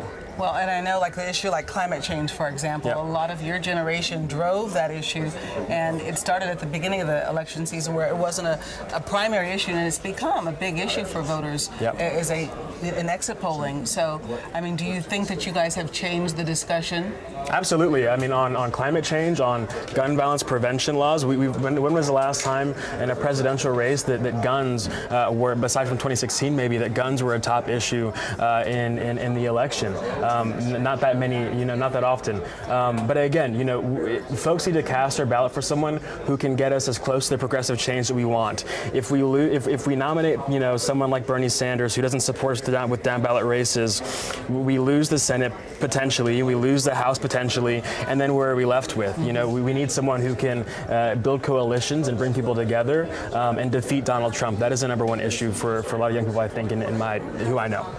All right. Okay. Well, I'll tell you what. Let's talk about. We're talking about the youth vote. Let's get out there and maybe see some of them right now on the campus of TSU. We have Eyewitness News reporter Stefani Coley, and we just have her live picture at this point. But Marcel was making a point, an opinion whether it was or not. Hey, the county possibly underestimated the youth vote bringing tonight. in machines late into the evening. About 6 o'clock, 5:30ish. I think they started to bring in those extra poll machines. Well, one thing that they wanted to do, and we spoke to the Harris County District Clerk at the very beginning of early voting, and they anticipated a large vote in that they changed the procedure for counting the vote. Instead of just having one centralized location where they would have all the election judges bring in their votes. Because that was a mess last time. It was a mess last time. They had 4. Now, the interesting thing here is there are 400 polling locations just in Harris County, and in each polling location, there are 2 elections. So you have 800 election judges who are going to have to bring that vote to those 4 locations. And people could go anywhere, too, this time. So you didn't so much know where they were going to go. Right. Harris County joined, it's the county-wide voting program. So many counties in Texas have it. They want us to toss, I think. I'm sorry. Harris County Clerk is having a press conference here. We just received our first MBB cards, and they will be processed and tabulated, and we will send out a report as we receive each box of cards. Now, we did send out the early voting results at 7 p.m., so we have those, and the next report will go out just as soon as that batch that just arrived is processed and tabulated. And we do have more tabulating stations, so that's going to go very quickly. I would anticipate sometime between probably 9:30 and 11 is going to be rush hour here. And you're going to see a lot of the constables arriving with the boxes. So that's when those extra tabulating stations are going to come in really handy. Can you talk about why some polling locations had more machines than others? No, they came out, they were equal, but as the day wore on, we had people, the judges would call and ask for more, and our techs sent out more machines. Specifically, TSU was one of them. We understand 300 people were there. You guys sent out 14 extra. Can you talk about that? We did. Some of those machines actually went down. These are older machines. We're talking about 20-year technology here, and I think they really got used hard today. So we did have to replace almost all the machines there, which we did. The decision to have an equal number of machines for both parties, was that something that the parties agreed on together? Yes, correct. That is correct. They had to agree on that. Looking back on tonight, the long lines, do you see anything that you could have done differently, or any way you could have maybe predicted some of these long lines? I don't think so. The only way to change this is to have a joint primary, and that would be just one line. There's not a line for each party. There's just one line, so all the voters can use all the machines. That would really have expedited this whole thing. Going forward in the next primary, I really, really hope that we can convince the parties, both parties, to go to a joint primary. Now, my understanding is that the Democratic Party wanted the joint primary, but the Republican Party did not. So, the parties run the primaries, so we have to go with what they want. At this point, are we expecting pretty late final election results? I would say, I'm not going to even venture to guess when, but we can't give results that we don't have. So just as soon as we get results in, we will be putting them out to the public. Trying to get reports maybe about every 45 minutes once they start coming in really fast. Once they put them in the machine, it's pretty quick to upload them. We're talking seconds, minutes? Minutes, probably. How do you feel things are going today compared to the November election? I think very well, actually, because we have such a great voter turnout. For me, this job is about allowing more access to all voters of Harris County. And that's what we've done today. We've seen a record turnout, and the countywide polling place program allowed so many voters to go wherever their day took them, wherever they worked or shopped, went to school, wherever they needed to be, that's where they could vote. And that helped as well. As far as your role in this goes, or your office's role in this goes, how do you feel things are going today versus? I think very well. We've been very responsive all day. Our voter outreach team, our texts. As soon as we have received calls with people in need, we have sent texts out. We have sent extra equipment out. We've answered questions all day from voters, from election judges, and elected officials. So we've been very responsive. Thanks, Dr. Thank you. All right, you've been listening to Harris County Clerk right there, Diana Troutman, bringing up several points right there that could be, definitely debated to nth degree right there. One of those, she said that we're seeing a record turnout, but she's also would have liked for a joint primary to take place here. And she was noting right now there's two different primaries, one run by the Democratic Party and one run by the Republican Party which as well. you were just speaking to. Exactly. Which kind of, she's saying slows things down because you've got two lines. Sure. It not only does it slow things down, but it also it takes a little bit more time when the judge has to ask you which ballot do you want, right? And they have to populate the ballot and the right ballot in the particular voting machine you go to. And then on top of that, you then have, as we mentioned, 800 instead of 400 vote collections from they then have to tabulate. So the process afterward is long. But Gina, you raised a really good point while we were listening to Diane Troutman, and that is that because this is countywide, you can vote anywhere you want in your county. It's not based on where you live, so it's hard to predict.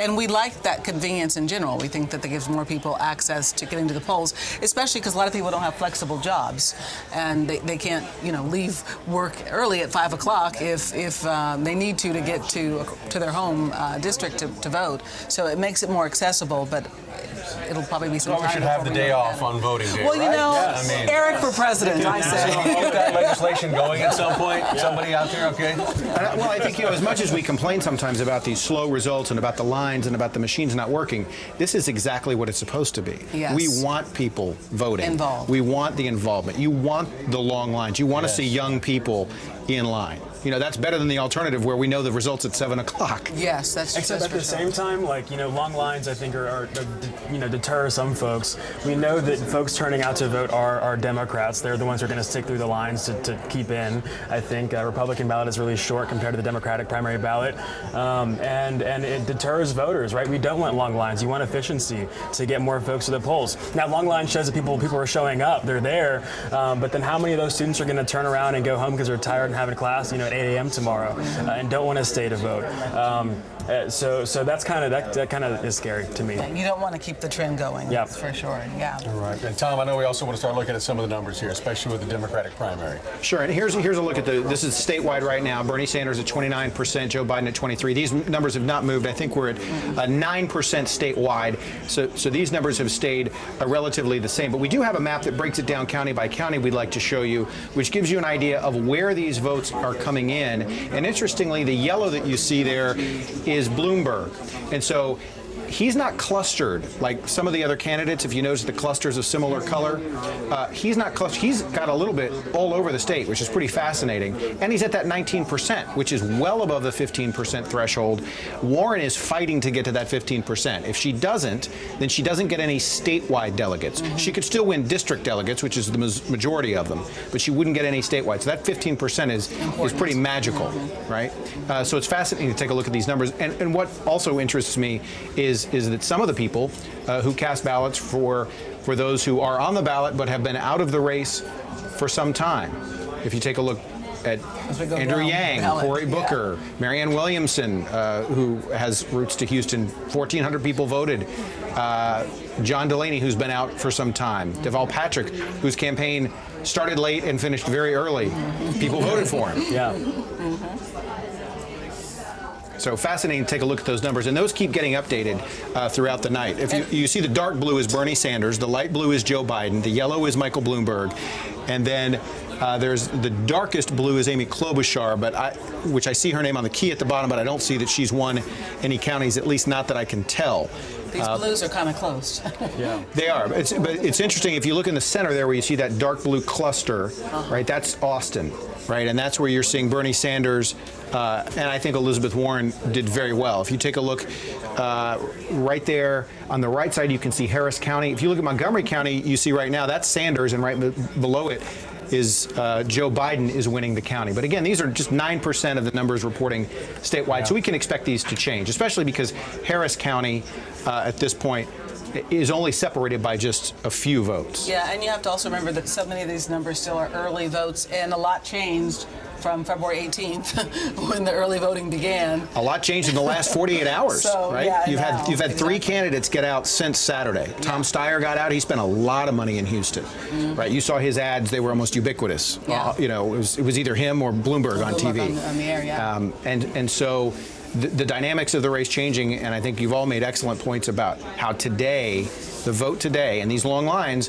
may bode very well for Joe Biden. We have some new numbers, I think, that they wanted us to update you with. This is the U.S. Senate seat. Which one? This is John Cornyn's seat. John Cornyn's seat. So yes. On the Republican side, I think he's been projected as the winner. These are the Democrats who are running to face him in the general election. And that's the helicopter pilot. We have there Mary Hagar, who was expected to be in the front of this very crowded pack. Christina Ramirez was second, and Royce West, I believe, was third. But the two Houston locals, Chris Bell and Amanda Edwards, I see were not on that list. And there's the Republican side, as you said, John Cornyn handily taking control of his party's seat and getting reelected. And Texas Democrats have really targeted John Cornyn's seat, much like they did with Ted Cruz. So you'll see a lot of money coming in, I think, nationally, especially if MJ Hagar, you know, a war veteran and mom, is the nominee. You're going to see a lot of money, I think, flooding in from other places to help her against John Cornyn. It's U.S. District 7 as well, Tom. That's one we've seen a lot of money spent here in the Houston area, especially with Wesley Hunt. Yeah, this is Lizzie Fletcher's seat.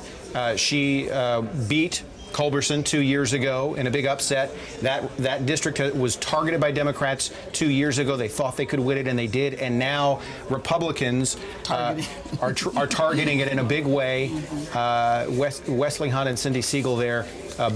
It looks as though there's the possibility. We thought there might be a runoff, but it looks as though with these votes at this point, Wesley Hunt is well over that 50% and might get into the primary, into the general election without a runoff. And Cindy Siegel, the former mayor of Bel Air. So two names that many folks in politics. And that's the one that, of course, George W. Bush held right back when he was. Yep. Yeah, George H.W. Bush was the congressman. Yeah, it was kind of a Republican emotional seat for them right there. That's right. They would like to have back. And a lot of people thought Pierce Bush might run for that seat as a Republican, but did not. Instead, he's running in District 22 in a very crowded field. Interested to see if we have updated numbers on U.S. House District 22. That is mostly Fort Bend, but there is some of Harris County and some Brazoria County. I'll see if I this is the Democratic race. Sri Kulkarni, who had 45% in the general election, or 46% in the general election, only lost by less than 6 points to incumbent Pete Olson just 2 years ago. He right now is well above the threshold to get into the general election. And some of the numbers have started to come in. Troy Nehls is really, his numbers have slightly risen pretty well here. Yeah, there's the Pierce Bush at the bottom of the pack of 4 right now. I was trying to find it on my computer and couldn't, but there it is right there. Well, I saw Troy Nehls at the polling place there at the Cinco Ranch Library. He was there pretty much every day, standing with a sign, which was a cutout of himself. In his sheriff's uniform. In his sheriff's uniform, in a cowboy hat. And I saw him, and he came over before he left, and he said, I just want to make the runoff. Yeah. So right now, he may not even have a runoff, but it's early. Sure, but he's certainly among the top 2 candidates at the moment. Yes, for sure. And Kathleen Wall really has spent a lot of money on advertisements, trying to get her name out with voters, and so far it's boding well for her. Yeah, and she spent a lot of money running 2 years ago in District 2, the seat that Dan Crenshaw ultimately won after it went to a runoff in the Republican primary. Kathleen Wall spent a lot of money, finished 3rd, didn't make it into the runoff, and then 2 years later, now she's running in a different district. I think it's interesting to see how many seats have been given up by Republicans in Texas who are serving in Congress. And for instance, Pete Olson in 22 has given up his seat and won't seek re-election in 2020. And then I just wonder if I spent a lot of time in Fort Bend over the past year helping out some other candidates running for state leg seats out there, and it didn't sound like a lot of Republican voters in 22 were ready to coalesce around one candidate. And like they're so many strong opinions about each of them, and the same thing for the presidential race, and so I think that's kind of interesting. So we'll keep watching the numbers there. Interestingly, this seat historically was held by Tom DeLay for a very long time when he rose to power as the House Minority Whip and then Minority Leader, then resigned from Congress. The seat flipped. There was a special election. Shelley Sekula Gibbs held it for a very short time before it flipped to Lamson. Nick Lamson then lost the seat 10 years ago, I think it was, to Pete Olson, and now it's an open seat again. So interesting to see what ends up happening there. Ultimately, whether Democrats can win that seat, because Kulkarni came close last time. Yeah, absolutely. We have a reporter in the field we want to go out to. Yes, we do. I think we're going to head out to Steve Campion right now. He is covering the Harris County attorney's race. What's the latest, Steve? Hey, Eric. We're actually in the Heights, the Washington area corridor with Christian Menefee. He is the challenger, one of the challengers to County Attorney Vince Ryan, and the early votes right now put him ahead. So, Christian, to people out there who said you couldn't beat the incumbent, the one who's been there for 12 years, what do you say right now? I think we just had a message that really resonated with people. Since the beginning of this campaign, we've been discussing how Harris County needs a relentless advocate, a progressive advocate who's going to relentlessly fight for the people of Harris County. And I think that message just really resonated with people, having an office that's going to work for the everyday Joe and Jane and not just a privileged few. And so I think between that and just an amazing team that really fought to get us where we are today, I think that accounts for a lot of it. You said earlier when you were talking to supporters that you're optimistic, but you're not exactly declaring victory just yet. Why is that? Well, I'm a first-time candidate, so I have no clue how most of this works. All I know is that the early voting numbers weren't as high as the election day numbers, so we're hoping that trend continues over to election day. But my fingers are still crossed, and we're going to keep watching the numbers and hoping for a successful outcome. So Vince Ryan has been the incumbent for 12 years. Correct me if I'm wrong. Why did you decide now is the time to take him on? And you said something else in that speech up there, saying that if you were to win the nomination and to win in November, you'd be the first African-American county attorney here in Harris County's history, correct? Yeah, that's right. So, I decided to get into this because of the bail reform lawsuit. You had judges and hearing officers who were setting bail for low-level misdemeanor crimes at a level that most folks could not afford. And so it resulted in most people either staying in jail until their trial or taking a plea deal that will follow them for the rest of your life. I've been the kid who wrote the letter to the family member saying, I'm sorry you got into this situation. I hope you can get out of jail. So I have firsthand experience with that, and it's something that really resonated with me to see the county not only spend $9 million of our taxpayer money hiring outside counsel, but making dishonest arguments, and just the way that they approached that lawsuit made me get off my tail and get to the game and not just complain about it. This time around, we saw a lot of progressive challengers to some of the Democratic incumbents here in Harris County. Would you say that you are more progressive? And we talked about this a little bit earlier. You said you're going to have more of a vocal advocacy role if you are elected. Yeah, so definitely. I mean, look, we've been running a progressive campaign since the start, and we've been endorsed by just about every single progressive advocacy group in town. So I'd say absolutely, I think that we were the progressive campaign in this race. And the truth is, people are just sick and tired. You know, they're sick and tired of elected officials who hold their posts and who can't show their body of work as to what they've done for folks. So we push using this office in a way that helps the everyday person on a day-to-day. One of my toughest feats in this entire race was explaining to people, I'm not running for district attorney. I'm running for county attorney, which is an office that many people had never even heard of. So really just conveying to the voters that if you elect Christian Menifee, if you elect this campaign, you're electing an advocate who's going to on a day-to-day fight for Harris County voters for stuff that is in the best interest of working class people in our county. One last question to you, because I know a lot of people at home, maybe watching on ABC13.com on their phones, are saying, hey, I don't know this guy. Introduce yourself to them a little bit, because you're somebody who's obviously a little bit of a newcomer in this race. Yeah, so I'm a first-time candidate. I'm the homegrown product of a working-class family. My grandfather was a longshoreman at Port Houston, Local 1331, back when the locals were still segregated. My parents are both military, stationed right here in Houston and served our country. My brother, throughout most of my childhood, fought cancer at MD Anderson and beat it. And I'm going to stop you there because we're about to go to the broadcast side, but good luck to you. Yeah, thank you very much. And we'll be watching and waiting. This is Christian Menifee, who is leading right now in the county attorney's race. All right, Steve, thank you very much. Appreciate hearing Christian talk about his experience as running a campaign. And we are joined now, we're going to take a break in just a moment, but we are joined now by Keir Murray and also by Jonathan Williamson. And so we're going to talk with them about this issue of the exit polls and what people are saying as they leave the voting booths. And by the way, I'll give you this tease before we take a break. There is one candidate in the Democratic PAC who is feeling like exit polls are revealing got the biggest bump in the last-minute decision makers. So we'll talk about that after we go back to the studio and get the latest wrap-up on the news headlines from the studio.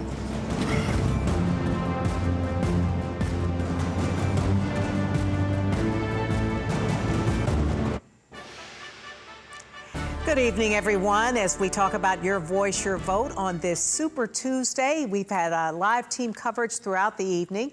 We're going to get back to ABC's national coverage in just a moment. But first, we want to give you some updates. Now, the polls have been closed for almost 2 hours now, but believe it or not, there are still lines in many locations. You're looking live at Texas Southern University. Some of these folks have been in line since before 6 o'clock and are waiting to get inside to vote. It's still going to be most probably another couple of hours. They're actually bringing in more voting machines there. But we want to go, meantime, live to ABC 13's Mayra Moreno, who is in Northwest Harris County. And Mayra, we know you had a chance to talk to the Harris County clerk. Has she given you any indication about how long it's going to be before we have some idea about the vote tonight? Melanie, good question. She said it might take some time, and that's because, as you mentioned, some of those polling locations are still open as voters are waiting to cast their ballot. But right now we're at the Election Technology Center. As you can see, this is where some of those ballots are coming in, slowly trickling in at this time. Only a few because of those open locations still.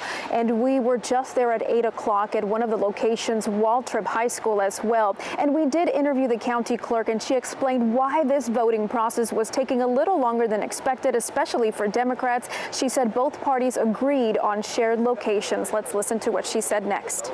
You know, the only way to change this is to have a joint primary, and that would be just one line. There's not a line for each party. There's just one line, so all the voters can use all the machines.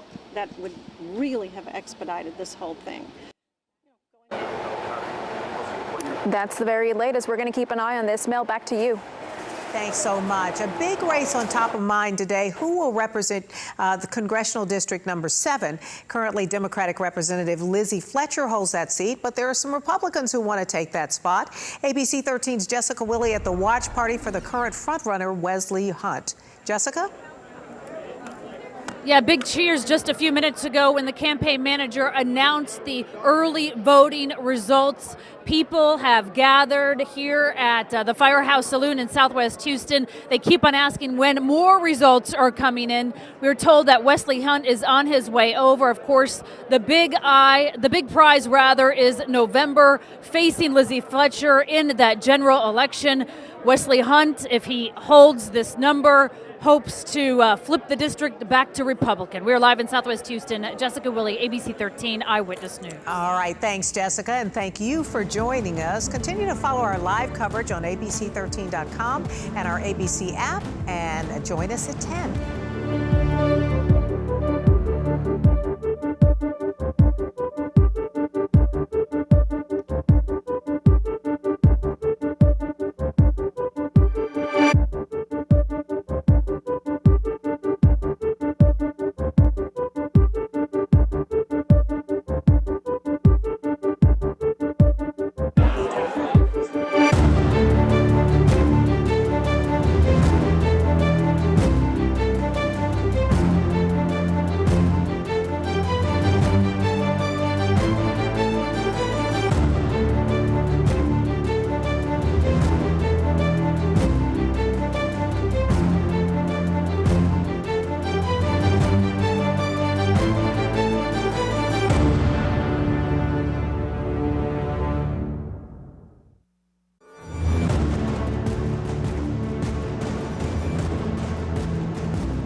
Good evening. Welcome back to Super Tuesday 2020 coverage here. This is a big night indeed, and surprising one as well. I'm Art Rascon, along with to my right-hand side, Jonathan Williamson, political analyst. Good to have you here, Jonathan.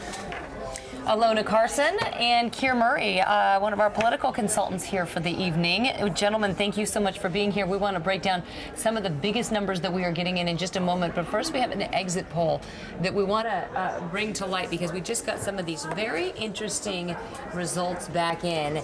This was posed to voters. Can you give me digital IFB? Over, I have just off air. today, as they left the polls. If you just made your decision to decide to vote in the last few days, who did you choose for your presidential nominee? And so this is giving us this huge insight because going into Super Tuesday, the last poll that we had, I believe, was from U of H last week, and we discussed it quite a bit on the air, basically saying that Joe Biden and Bernie Sanders seemed to be locked in a pretty much a dead heat. Right. They were looking like they were pretty close here in Texas. This is showing a huge difference just in the past few days, a huge shift. Yeah, and it's because those people who went out and voted today did not, or those who voted earlier, did not have the perspective of all the endorsements that Biden had received, right, Jonathan? Yeah, right. The last week has been quite a big week for Biden, from the debate to the endorsements to the big win in South Carolina. It's made a big difference, and for the people who are holding back, waiting to make a decision on who to support, whether it was Biden or Bloomberg or Klobuchar or Buttigieg, it seems like it's coalescing around Biden in these last few days. Right, and so the early votes, which we've seen a lot of, those have been going to, those have been fairly equal and going to Biden as well as, even Bloomberg as well. Sure. As Bernie Sanders. But now that those early votes have counted, those who have voted today, it seems to be, appears, Keir, that they're going to have Biden's going to have a big jump. It would look that way based on the exit polls. And I think it's important to remember that, we had 11 days of early vote in Texas prior to today's election day. All of those days of early vote occurred before the South Carolina primary, which most people think really turned Joe Biden's campaign around. He was sort of, on his deathbed politically until last Saturday. And what we've seen is voters pull away as Amy Klobuchar, Pete Buttigieg, and some others have gotten out of the race and coalesce around Biden.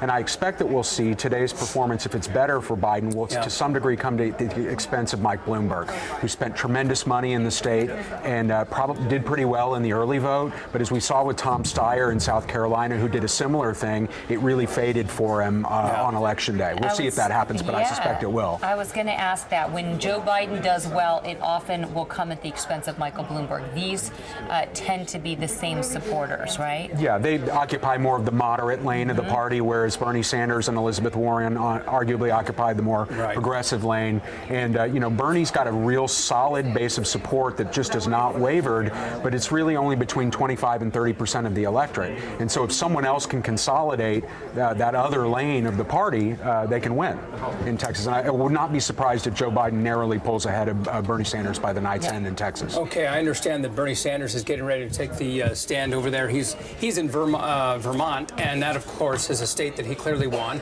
You see a lot of the banners waving. I don't think he is there at the stage yet or at the pulpit yet, but they are certainly rooting for him. Okay, now he's gone up there. Why don't we go ahead and listen in? See if have a he's dramatic starting. pause. Oh, yes, Take a absolutely. minute.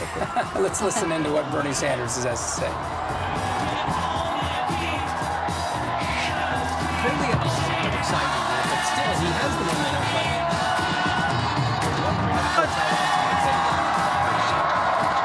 I mean, can you imagine what this is? This is right. I mean, this is a lot.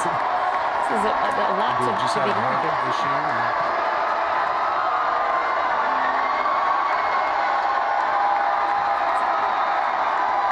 Thank you, Vermont!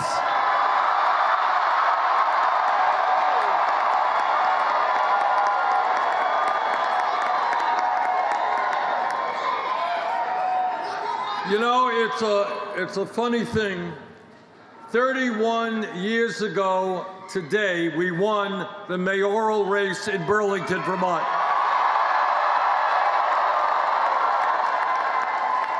And we won that race against all of the odds. Everybody said it couldn't be done.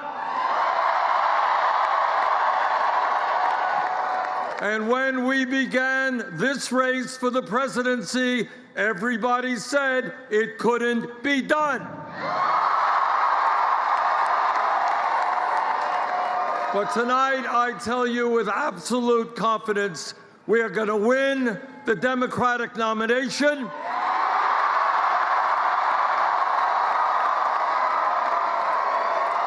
And we are going to defeat the most dangerous president in the history of this country.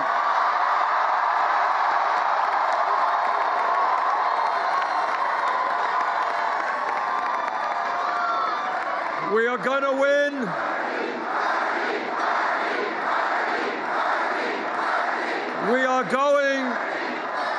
We are going to defeat Trump because we are putting together an unprecedented grassroots, multi-generational, multiracial movement.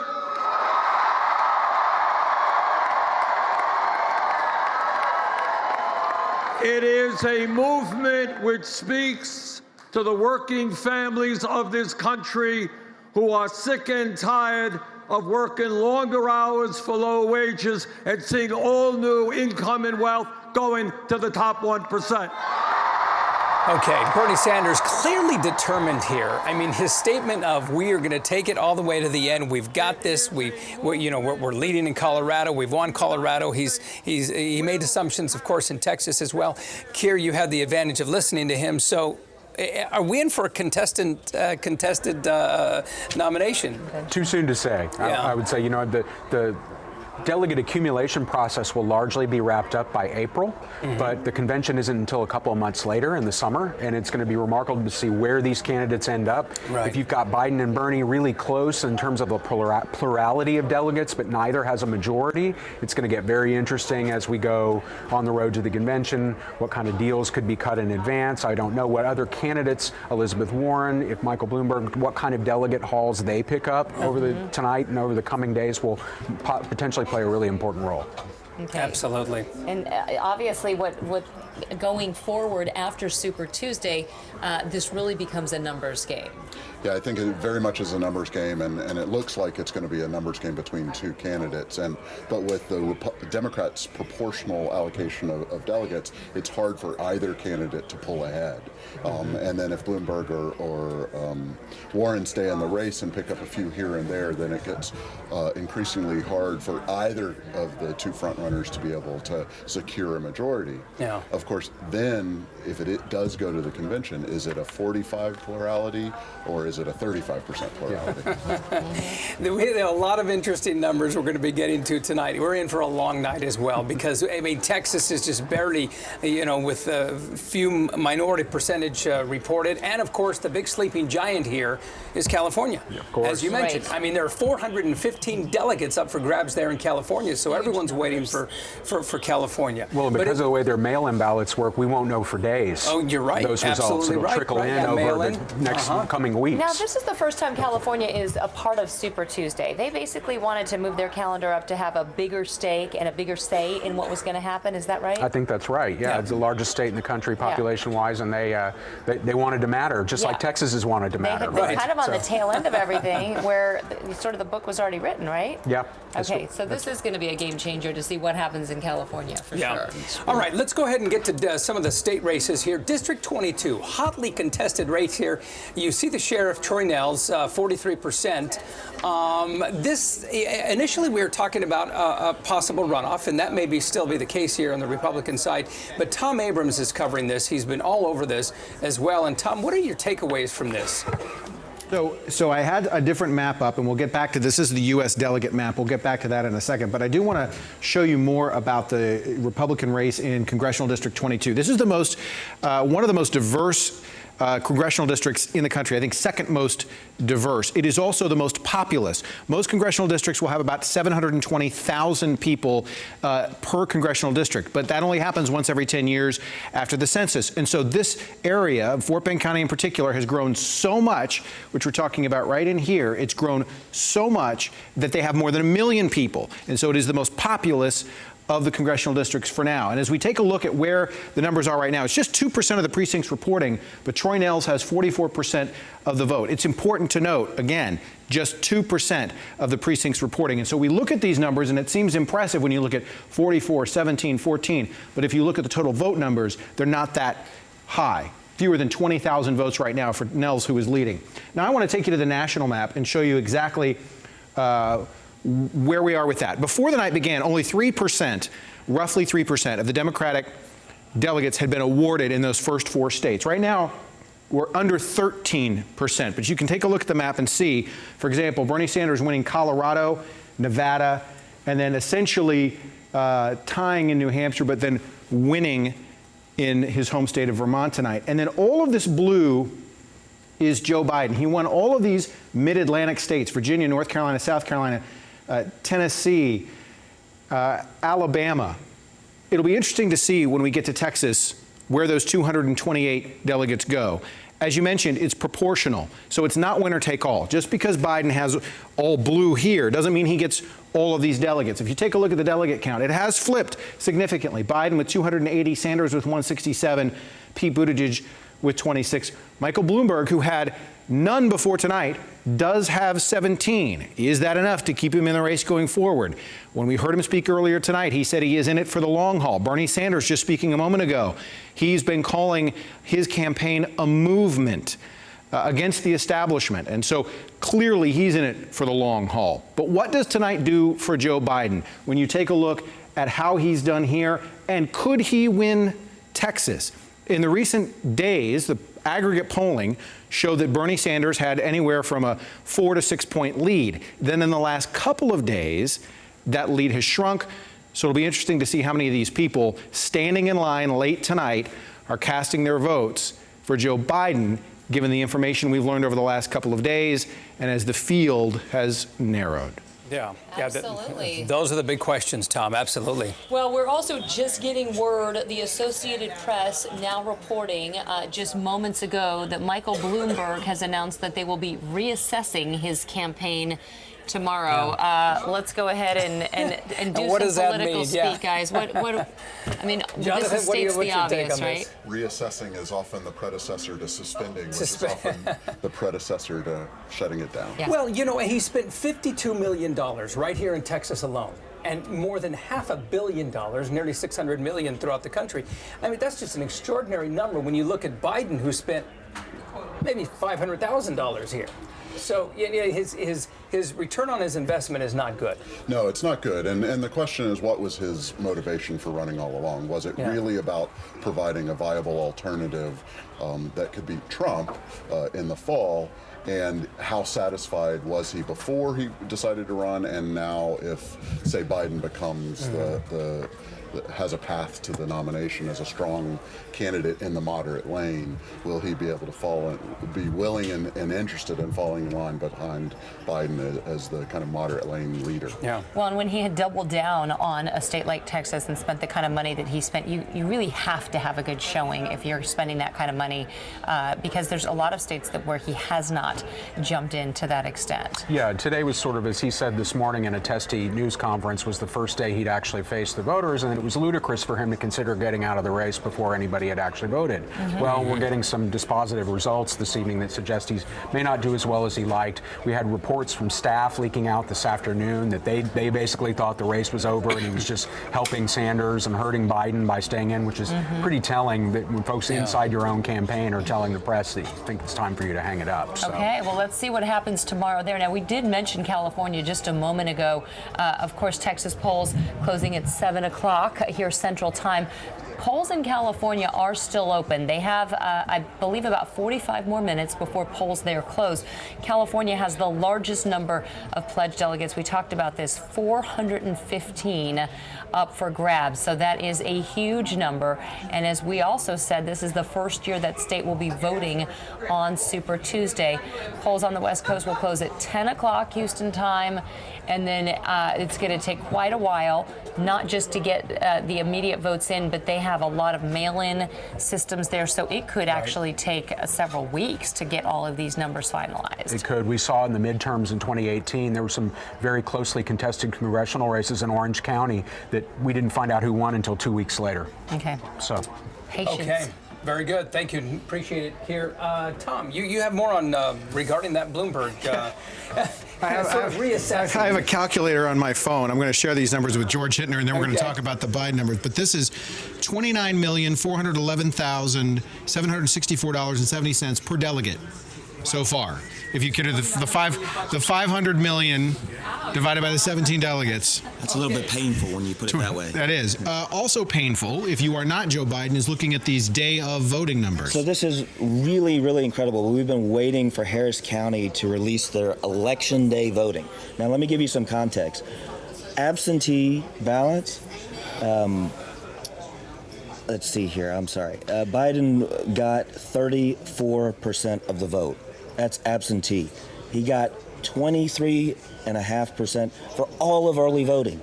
He's winning with 6%, the first 6% in Harris County, almost 50%. That is an enormous jump. That means if that trend continues throughout Harris County, not only will he win the county in a landslide, he will likely come back and win the state. That is a jump that is unprecedented. Now that's 6% of election day voting in, so we'll see. But he's tending to do unbelievably well. We haven't seen this kind of jump from early vote to election day in 20 plus years as we've been tracking it. State Representative Armando Wally just tweeted at me and said a Lazarus-like performance by Joe Biden tonight. Would you characterize it as that much of an extreme? He liked to say yesterday when he was stumping at TSU, they said this campaign was dead. We showed him that it's not. Is that overstated? So what is unbelievable in this is that the difference for Biden between early voting and election day is double. Usually you have a really good get out the vote for absentee. You have a really good get out the vote for election day, pushing people to the polls all during early voting. This kind of number winning election day, 50%, more than doubling his entire count, 6% in Harris County, is unheard of. And he didn't spend, what was it, 29 million per delegate. I think Keira Murray said that he was outspent by Bloomberg 100-1 in all of Texas. Yeah, he only spent, I think, 15 million or so altogether leading into today. And so it'll be interesting to see going forward. Oftentimes, George, winning isn't just about winning, it's about momentum and money.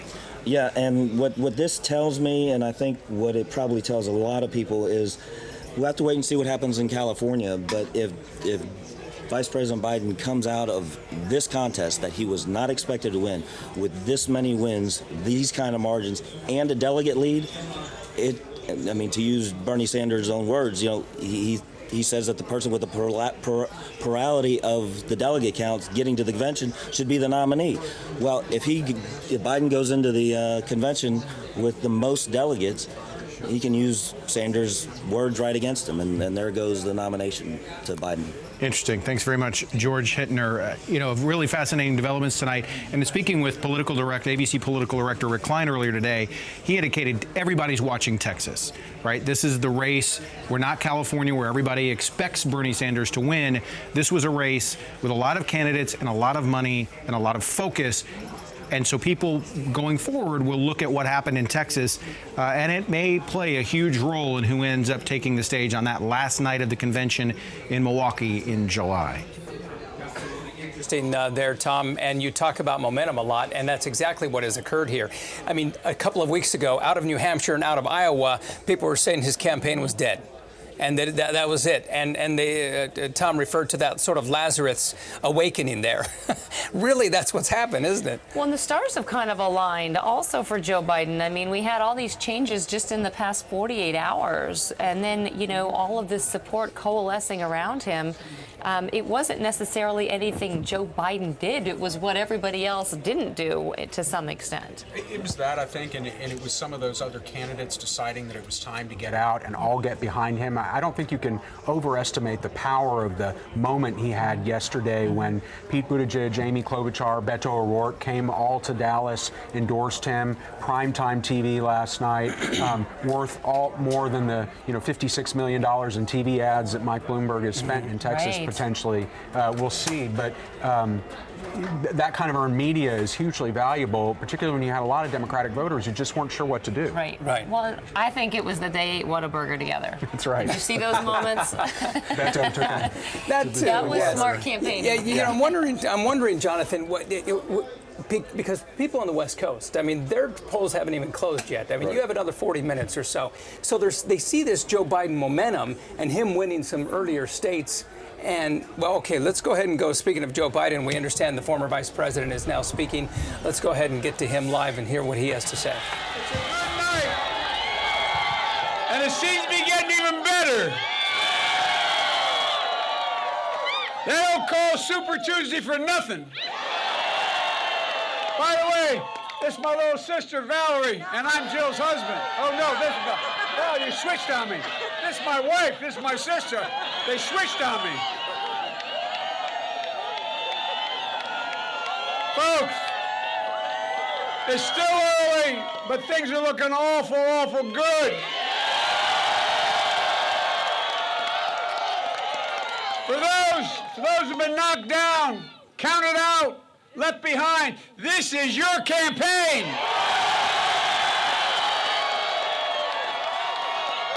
Just a few days ago, the press and the pundits had declared the campaign dead.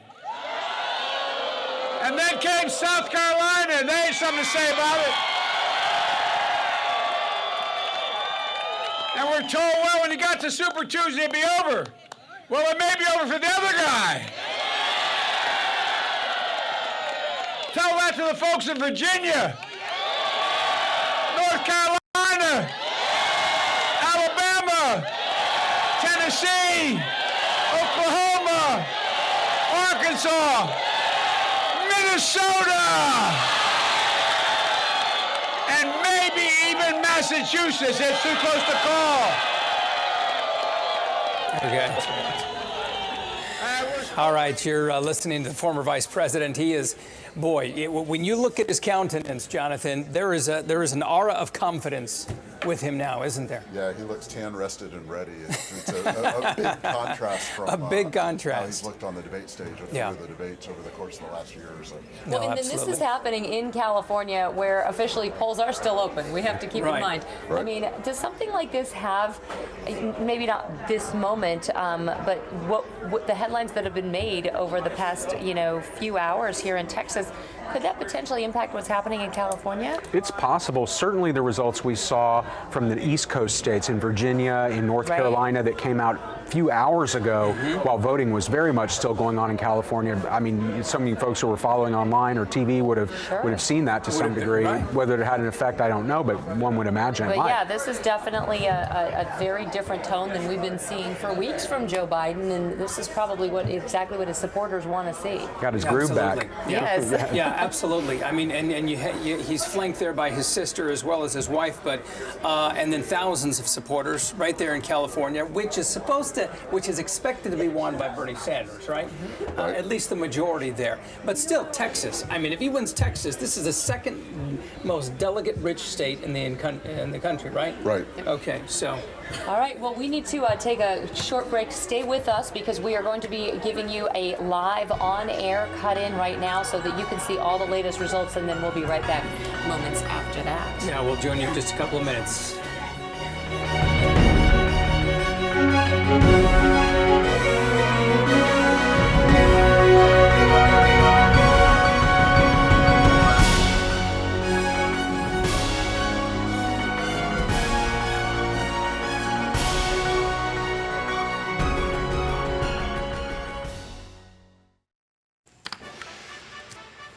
All right, thank you for joining us as we continue our coverage on this Super Tuesday. We're going to get back to ABC's national coverage for you in just a moment, but first we want to take a look at what we're seeing here in our community. One of the biggest races that we've been watching here locally is the race for District 22. This is Pete Olson's seat, and here's a look at the Democratic primary. You see right now Sri Kulkarni is leading with 58% of the vote, very substantially here, but that's with 1% of the precincts reporting.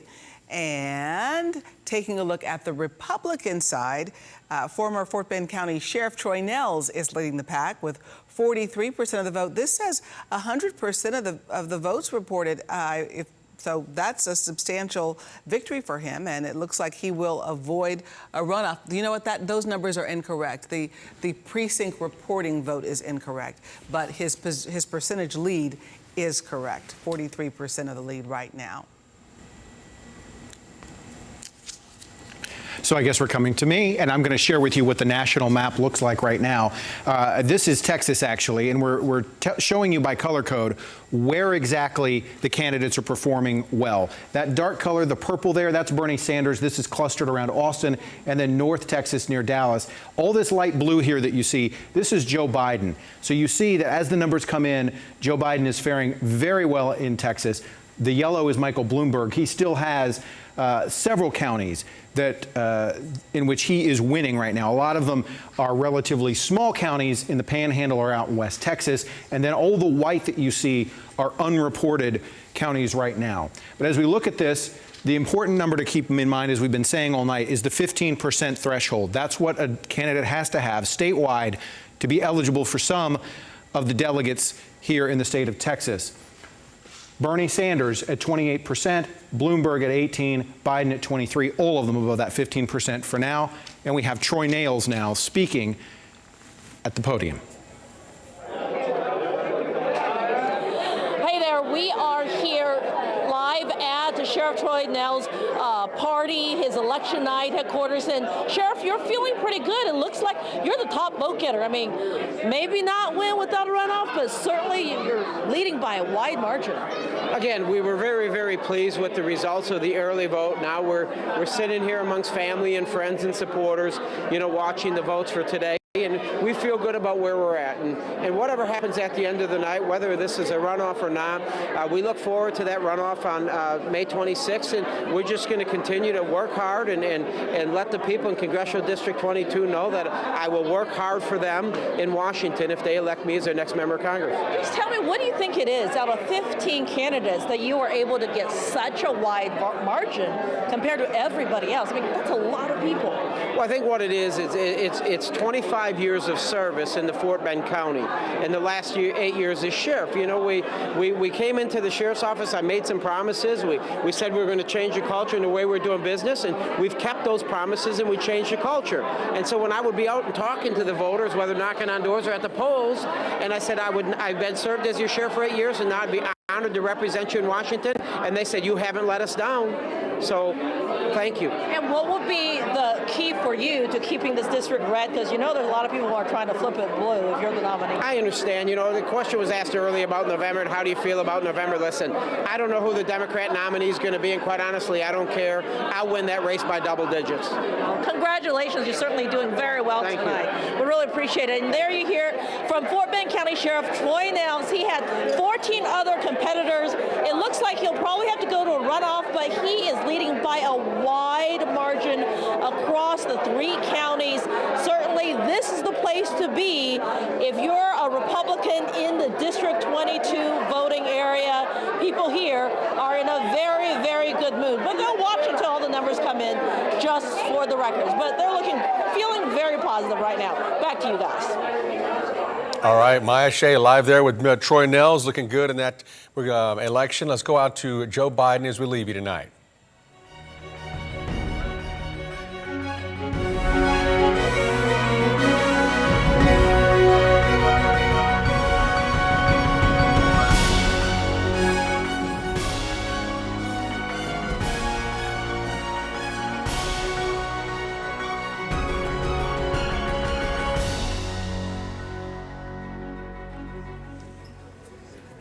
Welcome back to our continuing coverage of Your Voice, Your Vote, the Super Tuesday primary here in Texas. I'm Alona Carson along with Art Rascone. We have Jonathan Williamson of U of H and Keir Murray, our political analyst here. We certainly appreciate everyone being here and giving us their insight. There's been so much to talk about. We are still waiting to get new numbers. And part of this slow trickle in of numbers tonight is because of these long lines that we saw at polls, not just right here in our area, but we're getting reports of these all around the state. Just about everywhere. In fact, I mean, some of these individuals, as long as you are in line by 7 o'clock, you still get the opportunity to vote. And in fact, there are people, here it is, 2.5 hours after those polls have closed, they're still in line over there at Poe Elementary, just about wrapping up. All still in line at TSU as well. Ted Oberg live over there at Poe Elementary. Ted, what can you tell us? Are they just about wrapped up there? Art and Alona, it is. Here we are, almost 9:35. The doors have now closed at Poe Elementary, blissfully, for the team that has been running this election here. But there are still about a dozen people, we're told, waiting to vote. The actual voting machines are probably at that fourth window there inside. So there's still a line inside, if you can believe it. These people have been online now for at least 2.5 hours. The voters who have been coming out said they waited for 3 hours to vote. It gives you a sense of just how important this election is to the voters who have come today. And this isn't the only place we've seen it. As you've pointed out, our teams have been around all over the city, and they've seen this. How long did you guys wait? I think we waited about 2.5 hours. Yeah, 2.5, but was it worth it? It was definitely worth All it. right. Very glad I did. 2.5 hours. She has more energy than most anyone else I've seen coming out of here. But the point is, this is a very contested election, right? Our partners at 538 this morning said that the best chance of this election nationwide is that no one will get a majority. No candidate will get a majority. And that may have changed given what Joe Biden has been able to do in some of these states. But the point is, are we going to get to this summer without a clear majority in the Democratic Party to take on Donald Trump? And if that happens, we move towards something called superdelegates. And I wasn't exactly certain what these people did or who they are, and I'm sure there are a lot of us who aren't either. So we sought one out today on the far west side of Harris County. Hi, I'm AJ Durrani. I'm a Democratic National Committee, DNC, automatic delegate, previously referred to as superdelegate. AJ Durrani is a proud Texas Democrat, and this summer he will be with the Texas delegation in Milwaukee at the Democratic National Convention. Regular delegates are told who to vote for at the convention by primary voters tonight. But if none of the candidates has a 50% margin nationwide, they go to another round of convention voting, and Durrani gets to make his choice. Have you decided who you would vote for? No, I haven't decided right now. Would you feel bound to reflect the plurality? No. So he will vote for whoever he thinks is best. It's a lot of political pressure, but not many perks go with it. He has to pay his own way to Milwaukee, pay for his own hotel, his own food and drinks too. There's no cape for super delegates, no lounge, no secret access, just that pressure. When people find out you're an automatic or super delegate, what's the one question they ask? who are you supporting for president? And what do you say? And I said, well, I'm looking like everybody else. Joe Biden! Let's do it for Joe! But it doesn't mean that everybody trusts the idea of delegates with more power, especially as what some Democratic voters see as Democratic leaders coalescing around Joe Biden to defeat Bernie Sanders before turning to Donald Trump. The political establishment, you are making them very nervous. What do you think the biggest misperception about your job is? Well, I think it is that people will get in a dark room in Milwaukee and then basically make up a choice and bring up a candidate who may or may not have run the primaries. Are you going to gather in a dark room in Milwaukee and do that? Well, we'll gather in a lighted room, I'm sure, and everybody's vote will be open. There will not be a secret ballot of any kind. So it bears watching for everyone who cares about this election, all of these people who waited 3 hours to cast their individual ballot. Does any one of these presidential candidates get enough to get a majority? A.J. Durrani, you heard him there say, would not feel bound to vote for someone who just had the most delegates, or a plurality, as we call it in politics. He said he would vote his conscience, his choice, unless someone had that majority. And so that's why voters are sticking around to try and do their part to make sure that this is a clear winner nationwide. I'm not certain by the time all this is done, it'll be exactly clear, though. Right, guys? You are right, Ted. I don't think right now, if it continues to go at the pace it's going, with each having the percentage that they have, then we're in for a non-majority here at the Democratic convention, aren't we? Yeah, absolutely. And so those super delegates could really come into play. Yeah, if in the first round there's not a solution, either because of the results of the primaries or because of some deal making with the candidates and the delegates that have dropped out, then you could end up on the second ballot with the super delegates playing a role. How transparent is the process? What can voters expect if we are going to see that headed into? We talk about these deals, and I know that President Trump has said there's deal making going on already. Is that a transparent system when we get to the convention, or do they just sort of pronounce their decision? The votes themselves are going to be transparent, but how they get to who they're going to vote for will not be. Okay, so yeah, we could hear quite a bit more about that. And just to be clear, Buttigieg and Klobuchar, so many people already voted for them. What happens to their votes?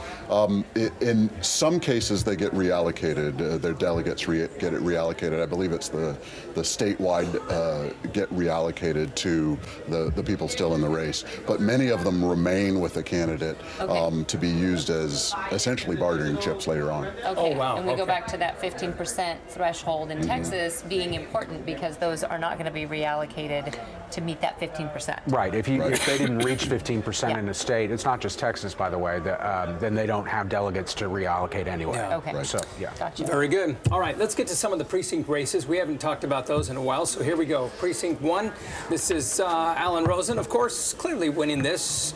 There will be no runoff or anything here. He's won this one. Okay, here's Precinct 2, and we are looking at Jerry Garcia. And this one is a much closer race. What can you tell us about this? Well, the incumbent, Chris Diaz, looks like he's trailing in this race. There was some controversy in the last few weeks. Some current and former employees have made allegations about being pressured to contribute to his campaign. It looks like the incumbent will not win with a majority tonight. He may proceed to a runoff, and we'll see what happens, but it can't be good news to be trailing. Right, especially as the incumbent. Again, 3% of votes reporting, so, you know, we're getting a little bit higher numbers now. All right, Precinct 3, Sherman Angleton. This will not head it to a runoff. Clearly 52%, a clear, large margin there against Ken Jones as well as Deborah. He could slip below 50%. Yeah, you're right. I mean, Ken it's Jones close used enough. to be the constable out there. It looks like he's trying to come back. He's running second right now. And again, 3% is plenty of wiggle room for things to turn around. Absolutely. Yeah. Yep. Okay. Okay. And so this is the Precinct 5 as we're seeing Randy Newman. But again, at 42% still has some ground to make up there. Plenty, right. And Precinct 6, here we go, 72%. Against Joseph. That's pretty clear here. Sylvia Trevino winning 72% of it in Precinct 6. It doesn't look like this will be headed to a runoff at all. Let's go. I guess we skipped this one, Precinct 4. Mark Herman. I mean, it's. That is a big number. Yeah, this is a runaway, wouldn't you say, Jonathan? Yeah, absolutely. Even though 5% of the votes are 5% of the reporting, voter that's not probably going to be overcome by balance there. Unless they're talking about just his neighborhood, Mark Herman's, then I think we're okay to say that he's walked away with this one. All right, District 22. This is the hugely combated. Now, up at the upper left, it says 100 votes reported. That is incorrect. That is incorrect. We don't have 100 votes reported yet because it's 100%, excuse me, of the votes reported. But at least in what we have reported, 43% for Troy Nehls. And so that was incorrect. Now we're back to the Democratic primary for president. Okay, so what we're seeing is Bernie Sanders with 29%, Joe Biden with 25%. This is with 26% of the votes reporting. And I believe that number Precincts is reported. correct. Should be, yeah. I think so, and I'd note that that's the gap between Sanders and Biden is a little bit closer than we were seeing earlier in the night, where it was 29-23, I think. You know, and Elizabeth Warren is just having just an awful night, not even winning Oklahoma, where she used to be from, and nor her home state. Right. Is she going to give it up after this? I mean, she's going to have to. It's hard to imagine because in a lot of the states, and I'd have to go back and review all of the numbers, but she's just either barely missing or barely making the threshold, and so she's going to be missing out on delegates in a lot of these places. In most of the places, you're absolutely right. Yep. Okay, and Michael Bloomberg, 18%. We've sort of talked about that. Again, that threshold that everyone's talking about. But if you didn't hear us mention about half an hour ago that Mike Bloomberg's team apparently going to be reassessing his campaign. Reassessing, tomorrow. that is the key phrase. Yeah. And what does that mean, George? You talked about that a little bit. George has replaced Keir, but good to have you here, George. You can never replace Keir. He's a good guy. I think it's become obvious that this is now a two-person race. Yeah. There's really no path forward with this kind of momentum for Vice President Biden, for Mayor Bloomberg. But, you know, maybe he puts it behind the vice president at this point. You know, I think that he looks at it. He knew he was going to be throwing all the money into it as he possibly could. But it's a $600 million gamble. In the end, that's essentially what it's going to be. And he's lost big time. So to you and me, that's a lot of money. To him, it's 1/100th of his net worth. When you're talking about $55 billion of wealth, then I guess 600 million, you're right. But, you know, you got to give it to him. He said, I'm going to put my money where the mouth is. When have we ever seen a presidential race where the candidate didn't take a dime? I mean, that is amazing. It really is. Okay, and as we talk about, you know, how well Bernie Sanders is doing here in Texas, and sort of one of the headlines is how well Joe Biden is doing. We expected Bernie Sanders going into tonight to do well in Texas. He's been appealing to the younger voters, and we believe that he's been appealing, at least historically, to some of the Hispanic voters as well, correct? Correct. And I could be wrong, but I don't think I am. I'm sure somebody will tell me, but the vast majority, either 100% or 90+%, have shown Sanders winning. And if this trend continues, Biden will win Texas tonight. Wow. Okay. And that would be huge. And if Sanders wins California, Sanders is likely to win California by a larger margin than what could happen here in Texas.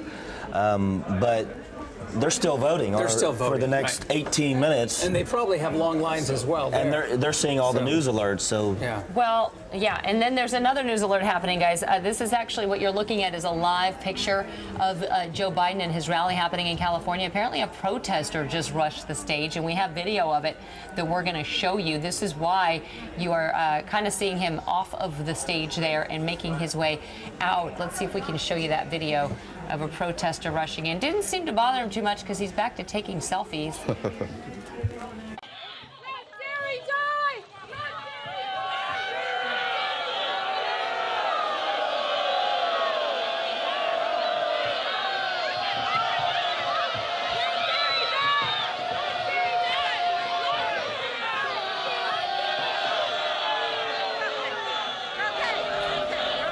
Well, they were clearly booed off the stage. Not only that, security handled them and grabbed them off quickly. I wasn't clear what they were yelling. Did you? I couldn't catch you what couldn't was on catch their it, signs yeah. or what they were saying. What was on their signs? Did you catch that, George? Yeah, but a couple of women rushing the stage. Not sure what they were yelling, but clearly in opposition for Joe Biden. Yeah, it seems like he handled it well, Yeah. and life went on. A bit startled, turned around, and the security took some grabbed selfies. him. Yep. Yeah. Okay, let's get over to Tom Abrams watching all the latest numbers coming in. And Tom, finally, we are seeing more reporting numbers. Those numbers seem to be finally growing quite quickly here now. And hello again, everybody. We are here in another part of the newsroom as we get ready for our 10 o'clock newscast. I'm joined by Keir Murray. We're going to talk through some of these numbers over the next few minutes, give you, I guess, to use an overused parlance, a deep dive Right. into some of these numbers. We want to begin with this fascinating ABC exit poll. Keir, what does this tell you about how it shaped the race and about those long lines we're seeing tonight? Well, I think it says a couple of things. One, that as we've seen in other states around the country, the last few days have been incredibly important for Joe Biden's campaign. Among voters who decided in these last couple of days, he's winning almost half of those voters. You see Bernie Sanders, Elizabeth Warren, and Mike Bloomberg dropping way off, particularly for Bloomberg, who's doing much better than that in the early vote numbers. It suggests to me that Joe Biden's likely to gain on the vote that comes in today. We've had very little election day vote in Texas come in, and a lot of that will be at the expense of Mike Bloomberg, is my suspicion. Sure, and we saw that. I'm sorry, Keaton. What did you just say? Go ahead and run an update whenever you get a chance. Oh, sure. Okay, so we've got some updated information and the numbers that we'll get to in just a second, but did want to touch on this one more time with regard to the vote that came in today. The first 6% of the vote coming in Harris County for today, Biden had doubled. Yes, the number of voters. Almost at 50%. Yeah. Almost exactly what that number shows us. And we don't have a lot of election day vote yet, so I hesitate to extrapolate too much about what that means, but it has to be very good news for him. The other thing I think that's worth considering is normally in Texas, we see as much as 60% of our vote cast early. I suspect because of the uncertainty around the presidential election, less than half of our vote was cast early, maybe 40-45%, so that today's vote is actually going to be a larger share of the overall electorate than it normally would be. Even though we had 2 million people early vote, which is double what happened in 2016, right. I guess you could attribute a lot of that to the fact that so many more counties have the early vote. Yeah, and I think, particularly on the Republican side, you had a lot of congressional races that were being run. Those campaigns were spending a lot of money trying to turn their supporters out, get those votes in the bank before Election Day. It looks to me like the GOP's primary vote is slowing down a little bit on Election Day, while the Democrats' vote is taking off. And again, I think that has mostly to do with the presidential race and the uncertainty that a lot of voters felt until today. And when we look at this national map that we've had up here for a little bit, and it shows Biden winning all these mid-Atlantic states here, and possibly winning Texas tonight. Again, that goes to this coalescing, right, of the moderate Democrats to try and put forth a nominee. It does, and I think when you get into this area of the country, you have a couple of different factors. First of all, you have larger numbers communities of color, particularly African American voters that are predominate in these states. You're saying Virginia, North Carolina, South Carolina, Tennessee, Alabama. Absolutely, and in Louisiana and Texas, Florida has considerable populations. They haven't voted yet, obviously, but you combine that with a lot of these states that have large numbers of suburban professionals in the Research Triangle in North Carolina, in Northern Virginia, the DC suburbs, in the big Texas metro areas, and that combination of voters, those highly educated professionals plus communities of color, are a good combination for Joe Biden and part of his key constituency. We look at the numbers here, 280, 167. The night's certainly not over yet. Texas and California, none of that at this point. But do you see, prognosticating, do you see anybody getting to that needed 1991 on the first vote in time for Milwaukee, or do we end up seeing a contested convention? Is it just too early to know? It's too early to know, but right now I'd say it's unlikely that anybody wins a majority. And the way things are shaping up now, it's not looking so good for Bernie Sanders tonight compared to what I think his campaign's expectations were.